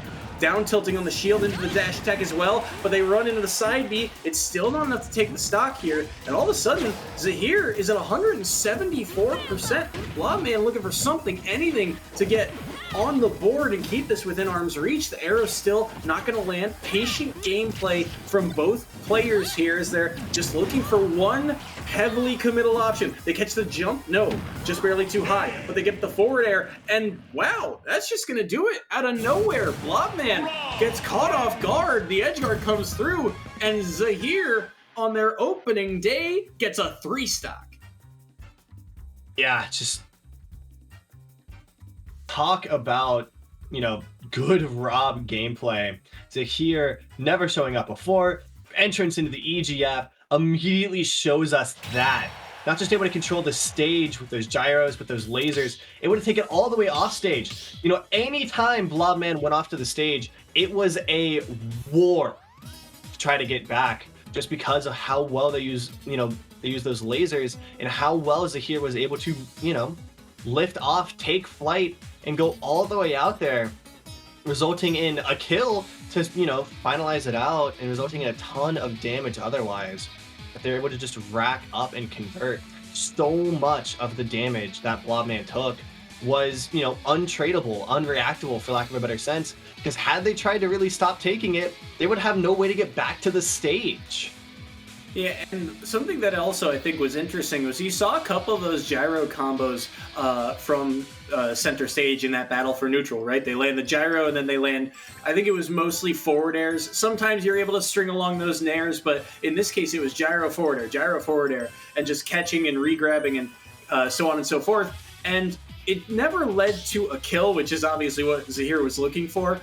But I say this about the Luigi combo too. Even if you don't get the 0 to death right off the bat, you still get about 40-50% off of it. And those are massive percentile swings in a matchup like this, where Violet, it feels like, has to be a little bit more chip damage than combo game in terms of how you get in and how you get to those areas or situations where you can go for those heavy swings. Blobman bringing out another character here, this time going for the Roy. Maybe wants a little bit more kill power, maybe wants a little bit more speed. That off stage game might suffer a little bit, and maybe not having a jump will either. Dips a little too deep, and SD's his first stock. I mean, I really like the Roy pick here. Zahir, you know, more than willing to box, more than willing to play aggressive. Why not fight fire with fire? Issue is, Zahir has been amazing with that offstage gameplay, and Roy not known for their recovery. Anytime, you know, you push a Roy off stage, they're immediately going to have issues. However, their on-stage presence, you know, able to weave through with a lot more than before. The percentage from the hits aren't there yet. I think the survivability on stage is a big upgrade from, you know, what we saw on that initial pick. Trying to get the follow-up here off of that forward tilt, but still not enough. Jumps around the laser. Oh no! Oh, the side B betrays him.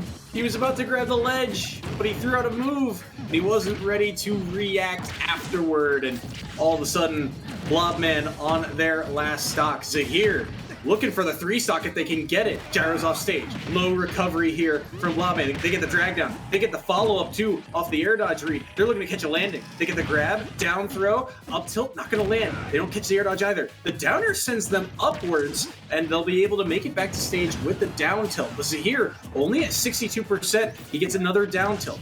Blobman in a world of hurt here. Oh, the down air was so close to being the right timing. The cross up with that back air to knock Zahir off stage. Now he gets to grab the ledge only for a moment. Holds on to that forward tilt. Still up air, gonna knock him away. Blobman wants this stock and he's gonna get it. All 4 hits to the side B come through, and there's no back-to-back 3 stocks today. Dancing Blade getting the kill. I'm amazed that we even see a ton of Dancing Blade at all at this point. Not for very long though. Blade doesn't get to have a very long tango in the spotlight. Zahir ready to put that one away with a textbook usage of the Rob. I mean, what more can you say about how, you know, they played the trap game on this? Gyro out, laser out, force 1 option, able to react and punish it. You know, to match and even outclass the aggression on a Roy of all characters. The 2 SDs there, I think, are the most brutal things, though. A miss input on one and just dives a little bit too deep on the other. Just like that, Blobman is in so much of a worse position.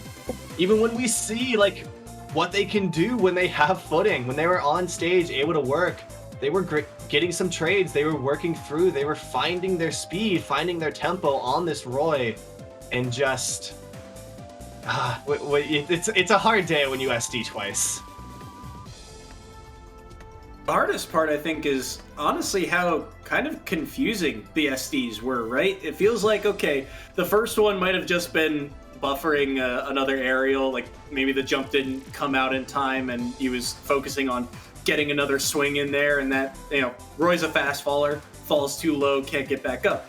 It is what it is. But the only explanation I can come up with for the second one is he thought it was melee and the side B would stall him out in the air, and that's not, unfortunately, how this game works. And I mean, yeah, it's just a tough spot to be in when you SD twice, and you hand over some points, but it's one that Zahir is going to remember, because all of a sudden they get a 3 stock in their first game and they get a solid 2 stock in their second game. That is a huge point swing, a full 7 points when the maximum is 8.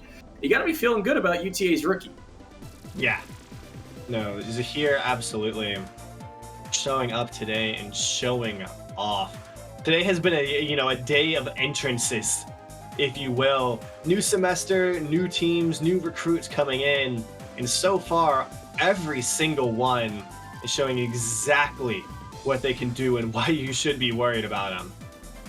And there's a lot of teams here, right, that sometimes it takes a minute for them to get back into the swing of things. I mean, this is the first week of the spring split. It's been, what, 2-3 months maybe since a couple of these teams have played, in theory, and maybe they have or have not had the time to scrim some other teams, but UTA seemingly picking up right where they left off, as they're up to a 17-1 lead here, entering set number 4. So it would take a perfect next 2 sets out of Seton Hall, which is miracle territory for the side of the Pirates. But, you know, it is what it is. They're in this situation. You got to deal with the cards that you're dealt. So we'll get those players momentarily, but for now, I mean, again, the story has kind of been, like you said, a day of entrances, and it seems that the newcomers are really showing their stuff, even both sides. I mean, Zahir for UTA, and even Luigi for the side of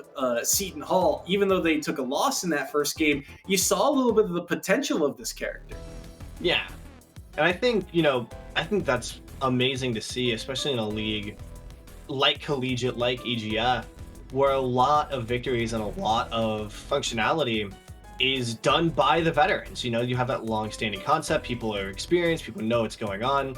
And in Collegiate, and in especially esports, it's so hard a lot of the time to retain that talent, to have that, fourth year player on your roster, that when you do, they just do insane things. We've seen entire teams almost, carried by their one senior, teaching up the rest of the rookies on the roster and really getting them in line, and being that team anchor and being that veteran, locker room presence, for lack of a better term. UTA able to, introduce new talent without any seams, it seems like at the moment, as Zahir just fitting right in and immediately off to the races.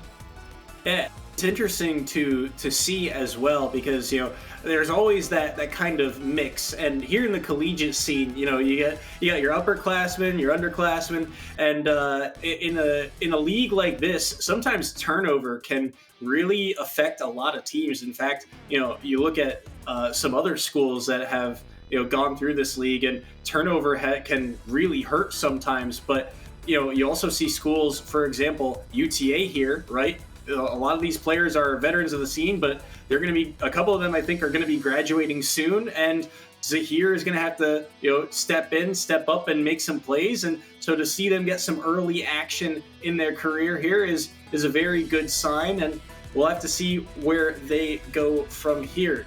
Take a look at those players, I think, being locked in now, and it's going to be Davey versus Stinky. And Stinky, I believe, is one of the newer members for the side of UTA, made their first appearance last split. They were 3-2, also mostly rocking the Bowser pick. So we got the Bowser for the side of Seton, and they've got another Bowser in their pocket, just in case you like your heavy dose of heavyweights here. And Davey, we've seen go through a whole gauntlet of characters, but most recently it's been the Steve. Yeah, Steve has been the big pick from them as of late, and it's actually a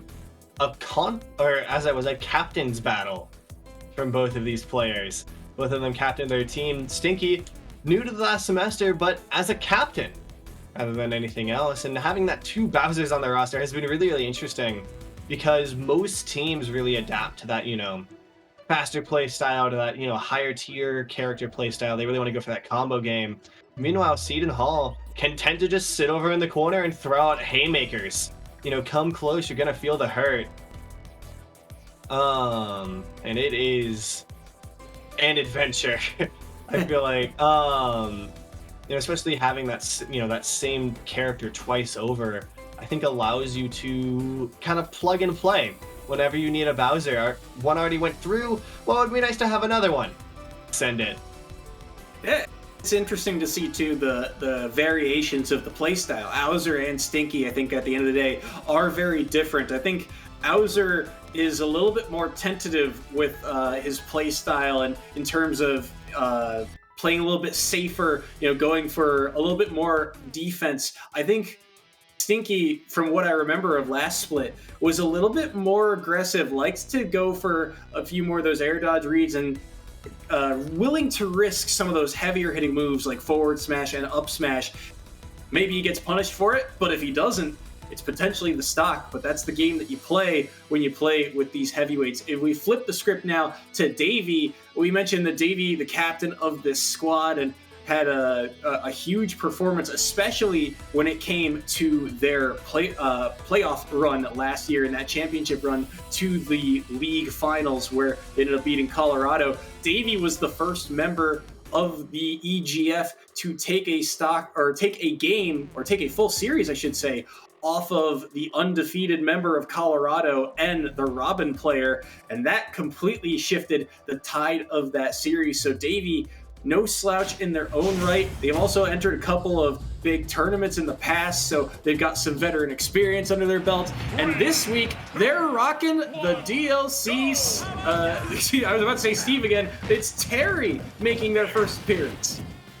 Yeah, Davey really seeming to like those DLC characters. We've seen a lot of different stuff from them. Now with Terry up against a Bowser, going to be very interesting. Is just relying on that ground-based game, which I think Bowser can really exploit if they get off to the races, based on how good, Bowser's aerials are combined with that heavy presence.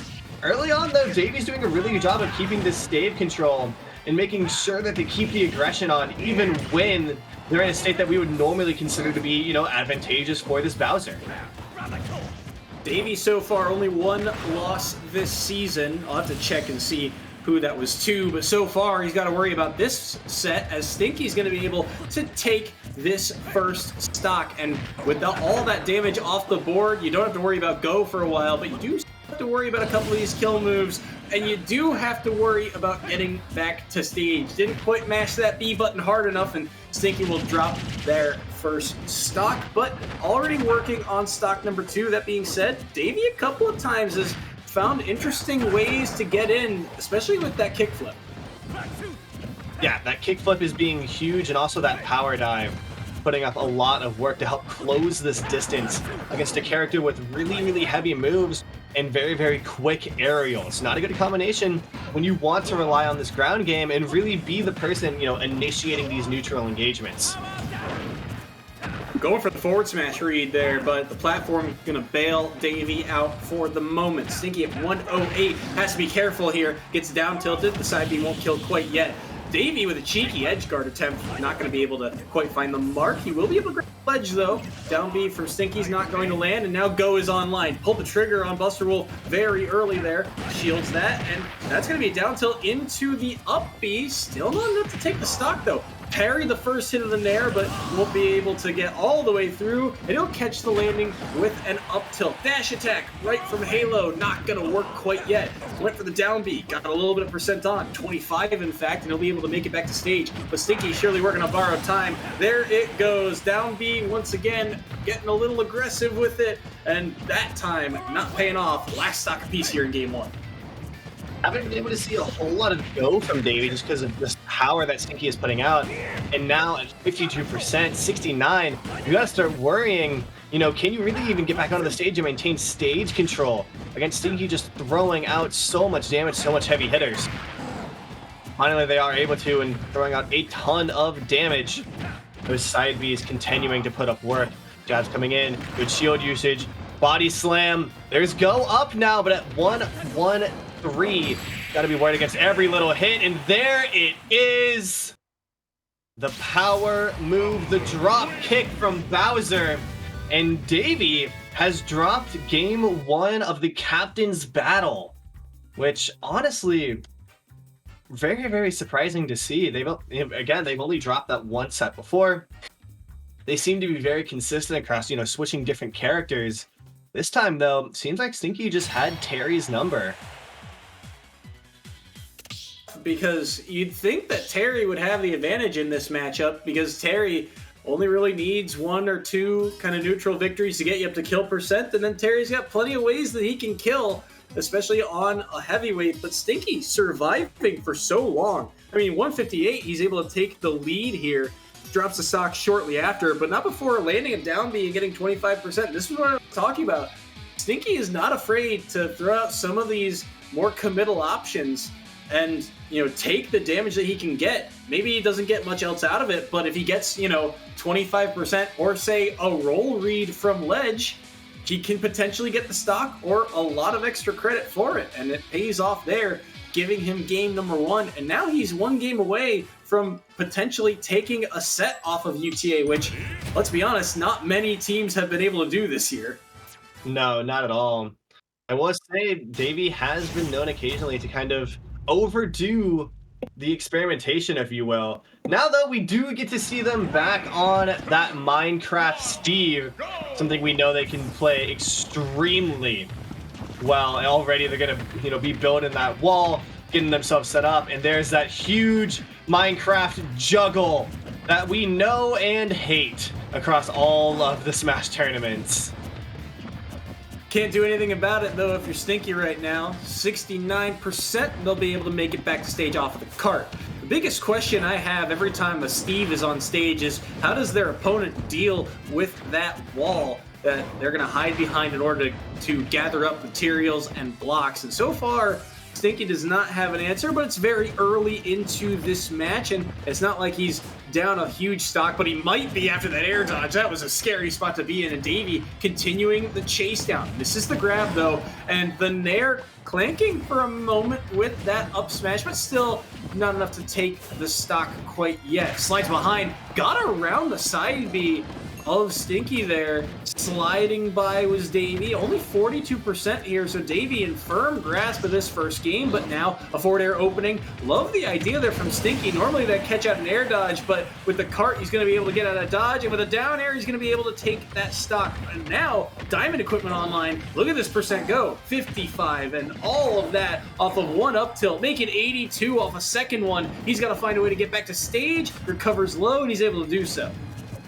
Yeah, I think Davey is doing a really, really good job right now of making sure they're playing this space, playing this tempo against a Bowser, giving themselves time to mine, giving themselves time to upgrade, giving themselves time to make sure that every time they go in for a neutral, it is worth everything it needs to be, because they're fully stocked up on resources for that wall, that minecart, and now for Diamond, and with how well they're playing that space, and how well they're making sure they have their resources, it kind of just makes that positive feedback loop where they're able to get that good neutral exchange, so they're able to get more resources, and since they have more resources, they're able to get that, good neutral exchange, so on and so forth, and now there's only one stock on the board left for them to get rid of. Only one stock left, 10% on it. We'll see if Stinky can do anything about this lead, but right now they're getting combo down air though to get out of it, just barely enough of a pop-up, and Davey right back to Diamond equipment, 64% on Stinky's last stock. Another quick aerial to knock them off stage, low recoveries once more. They've been able to recover low a couple of times, and Davey hasn't really been able to challenge it aside from that down tilt, but no need to challenge it. They're going to catch him getting back to stage with a forward smash, and that's going to be game 2 going to Davey of UTA. And now game 3 on the table off of a very quick game 2. Talk about aggressive.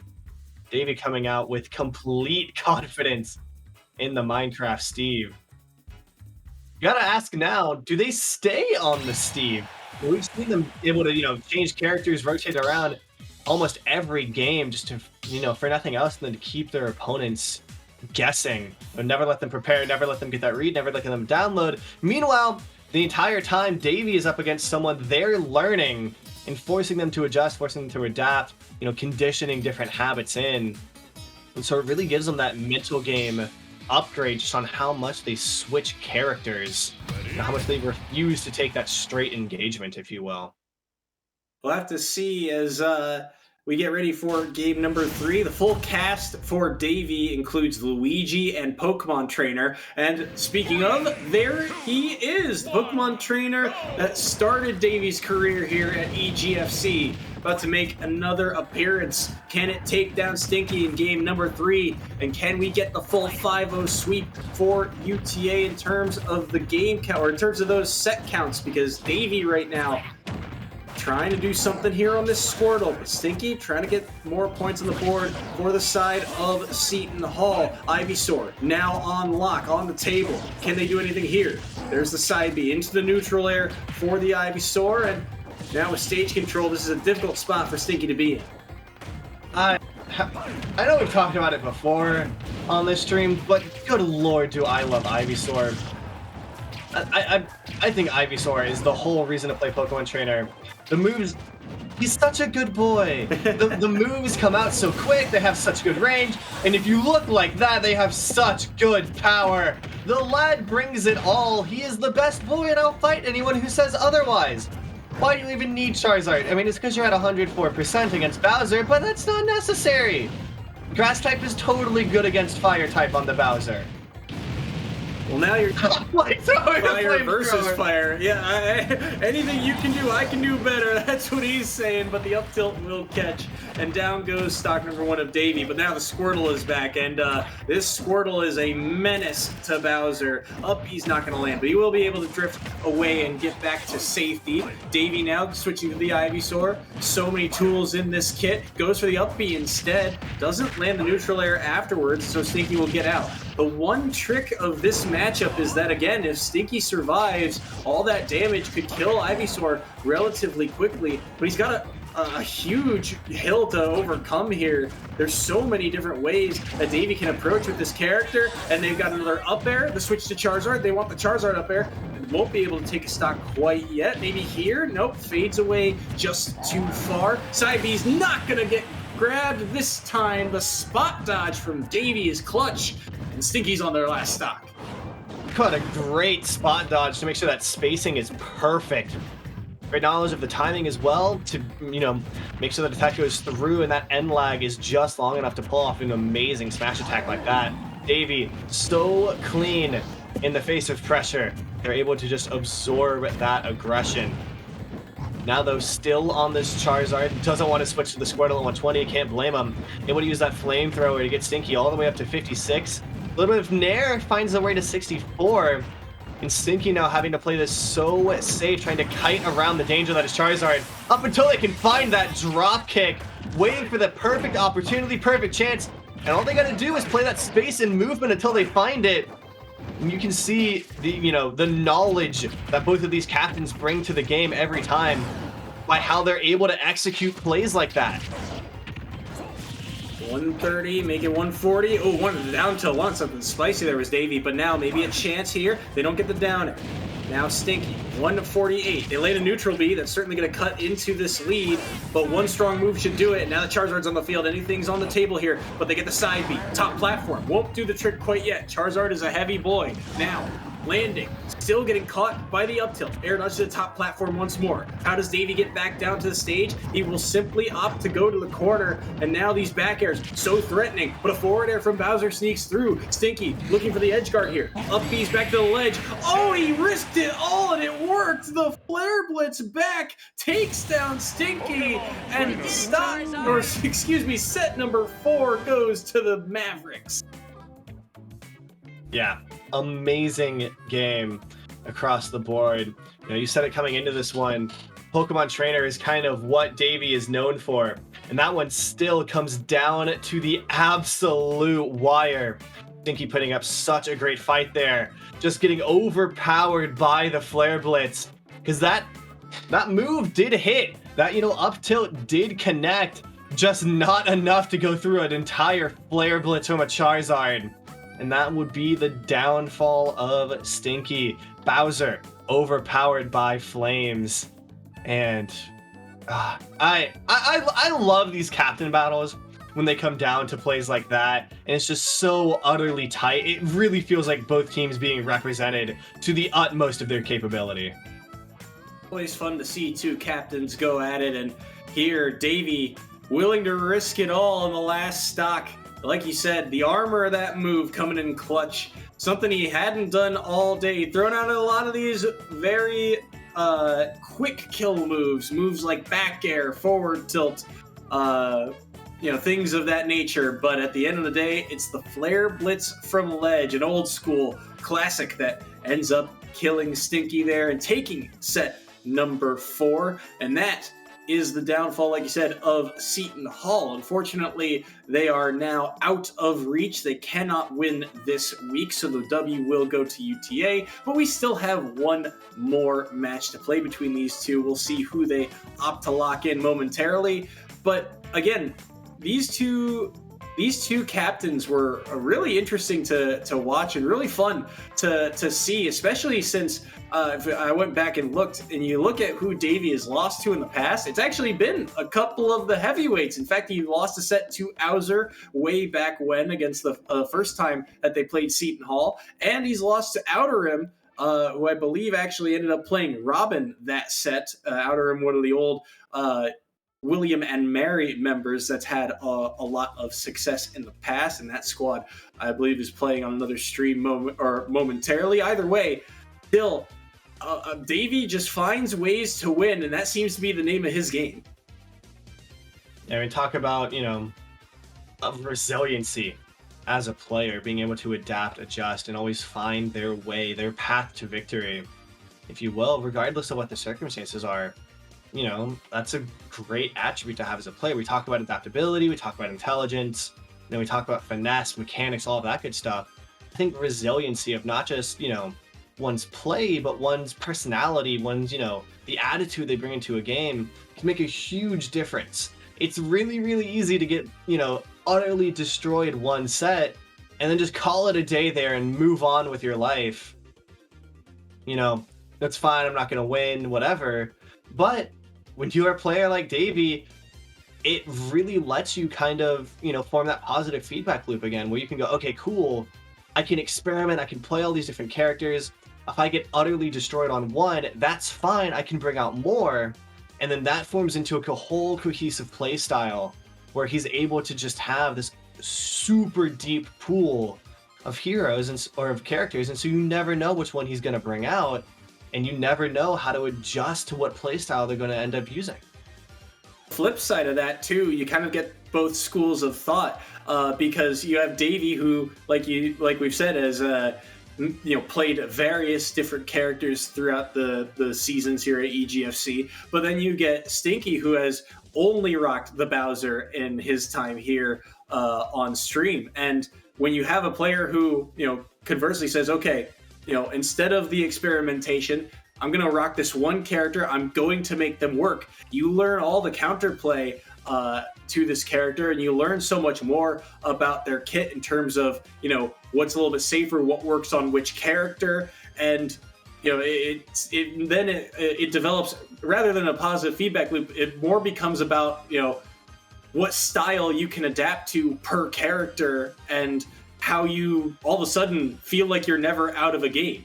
Certainly some matchups do feel a little bit more difficult, but you never feel like you're fully out of it. Stinky never felt like they were out of that series, although they did not get the win at the end of the day. But we are getting ready for our fifth and final set of the day. This is going to be Marcodix, I believe, versus Phenom. And Phenom on the Kirby once again. Yeah, UTA does this a lot of different random times, where they'll just pick a character as a team and just run it. And like they did it with Steve, where like all of a sudden all 5 of them played Steve, just as, try to learn Steve, try to experiment. This time apparently it's Kirby who's the new character of the day, the soup of the day, if you will. And we'll see, because so far Phenom's Kirby seems to be cooking. So 79% here, and already a stock lead. Marcodix, I believe, already at 42. And the Captain Falcon, Marcodix is a new player, by the way, to this Seton Hall roster, so getting their first appearance on the stage. What can they do against Phenom's Kirby? Well, so far, Phenom has gotten away with a little bit here, but it's not too much. It's still within arm's reach here, but you gotta feel like Marcodix has got to come up with something, a heavy hit somewhere to bring this back and keep the stocks relatively even, because a Kirby with the lead is always a threat. Well, I mean, Captain Falcon is full of those huge hits that you can throw out, especially as a part of their combo game. Most of their huge combos, end with one of those huge hits, and there's a lot of, those true combos that you can try to throw out, even when you've got your opponent at a super high percentage. Now, Phenom, though, at over 120, really has to worry about not even just a heavy hit, but any sort of stray hit from this Captain Falcon that they may push out. Marcodix has a lot better survivability at this high of a percentage in this scenario. One of the lightest one of the lightest characters in the game. Now with a 2-stock lead here, 129. And one of the difficulties, actually, this is not an easy matchup for Marcodix. They will find the Falcon kick to take 1 stock off the board, but Falcon does tend to struggle with some of these characters that are just very small. Think of like Pikachu, for example, and how Pikachu and Pichu, it's just not easy for Falcon to get their combo game going on these short characters, and Kirby fits into that description. And the fact that Kirby's combo game is relatively similar also kind of makes it difficult for Falcon to get in. Your neutral has to be very honest and very true. But so far, Marcodix here at 119, still looking for their opening. And that up B, they've gone for that up B a couple of times. There it trades with a Nair. Feels like he's getting closer to landing it. But so far, Phenom with full grasp of game number 1. Yeah, Phenom just needs to kind of, worry it out here. That one last little hit will do it. And there it is. That's game number 1 of set number 5. Phenom looking very, very confident on the character that we really haven't seen from them before. And if I remember correctly, kind of goes against what characters we've seen from them from the past.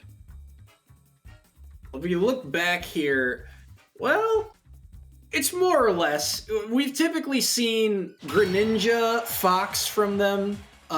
Recently, we saw Kazuya and Falco. So still in that kind of combo-centric playstyle, but not nearly the weight class of character, right? And so just fully committing to the lightweight that is Kirby, and yet plenty of success off of it. And again, I still think this is a relatively difficult matchup for Marcotix to kind of get their feet wet into, because there's no real easy way to get to that combo game in the first place. And killing Kirby is in theory easy, but at the end of the day, the movement can be a little tricky to track down, especially with the way that Kirby kind of floats about. But Marcos, switching to the Donkey Kong of all characters, this is, I gotta be honest, I like Donkey Kong. This feels like a rough matchup for it. I mean, hey, when you can't beat the pink, just adopt the pink. I personally love all of this. You know, Melee is my favorite Smash game. We're keeping it all with Melee characters. You know, let's send it ready to go. And Curbs at the moment is absolutely kind of taking it to this Donkey Kong just because he's so heavy and Kirby's so quick. You know, even though Donkey Kong probably only needs about 3 hits to kill this Kirby, Phenom's doing a great job of not only playing, you know, their spacing on this stage, but their ability to just, you know, play the movement.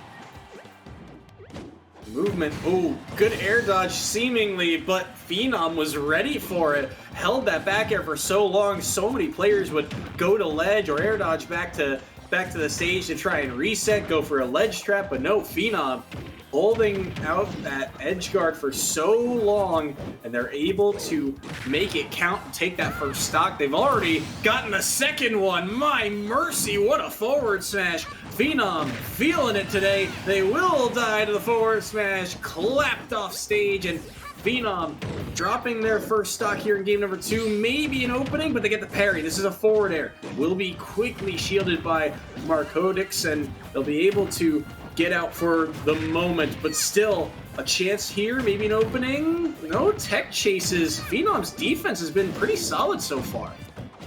Yeah, I really like that Phenom is doing a great job of just playing this stage, finding what stage control they can and making sure to position around it. They're always where they need to be. They always have that, you know, advantageous position, which is really so necessary when playing a light character against one of these heavies like this. And it just takes away so much of the value that Donkey Kong can really bring to a fight. We wanted the down B, didn't get it. Well, speaking of down Bs, hello Phenom, incoming from the skies. The down B takes game number 2, and UTA get the full 5-0 sweep in set counts today over the Seton Hall Pirates. And what a day it was. Phenom finishing in style. Yeah, we continue to see debuts today. Debuts of new teams, debuts of new players, and debuts of new characters for those players to finish us off. And each debut coming out in style. Honestly, any of the new EGF drops I would be scared to play against, because each one of them is just performing so completely well. You know, in this league of veterans, it can make a huge difference to have that new talent, just because nobody is ready for it. No one knows how to adjust. You get a little bit stagnant, you know, sometimes in those old veteran ways. And so when that new hotness comes in, it's really, really hard to deal with it sometimes. And the good teams, the best teams, know how to introduce that new talent while still keeping their veterans and making sure they have that generational skill backed up in their team. It's all about the depth of the roster sometimes, and UTA, they've got a ton of depth and a ton of experience throughout their lineup. Even the rookies here for UTA showing up today, and like you mentioned, a couple of different character switches for a couple of these players, but the Mavericks, they take care of business. Seton Hall, again, unfortunately unable to get the win this time around, unfortunately unable to get a set somewhere in here, but we mentioned this before, UTA's been on a tear this season. Feels like they are on a mission to go back to the playoffs, back to that league championship.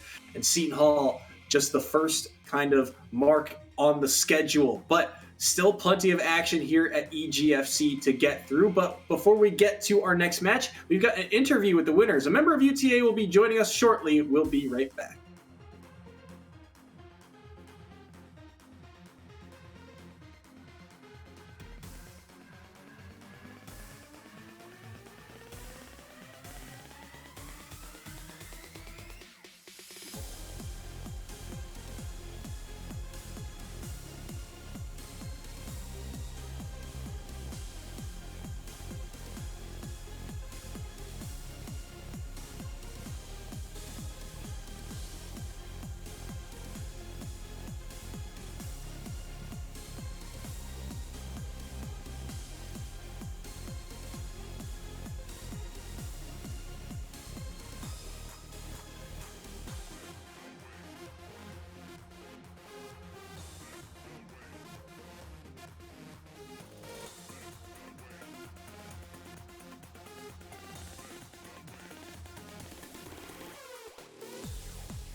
Hello everyone and welcome back to the EGFC. We are joined by the captain Davey from UTA after they got the 28-2 victory over Seton Hall. Davey, feels good to start off the week with a win, right?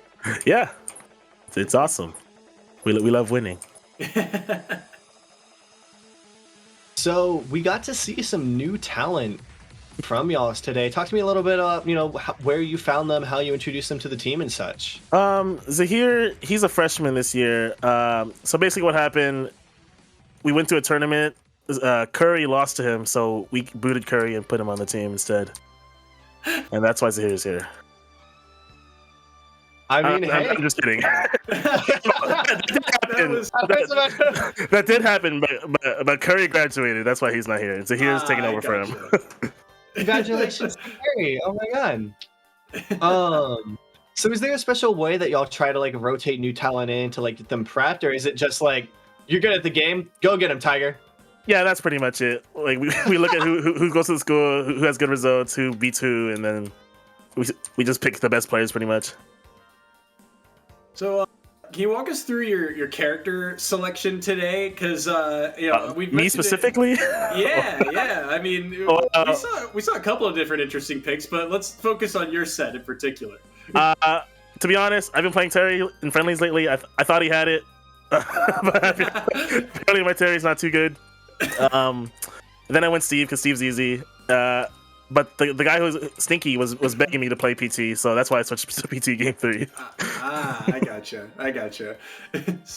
Well, it got to be a very, very close match at the end of the day between you and Stinky, the other captain. Yeah. And so can you kind of walk us, I guess, through that set and kind of how your game plan shifted between, games 1, 2, and 3? Honestly, I didn't really put too much thought into it. Well, game 1 as Terry, I was just mashing because that's what Terry does. And game 2, well, I just did Steve combos.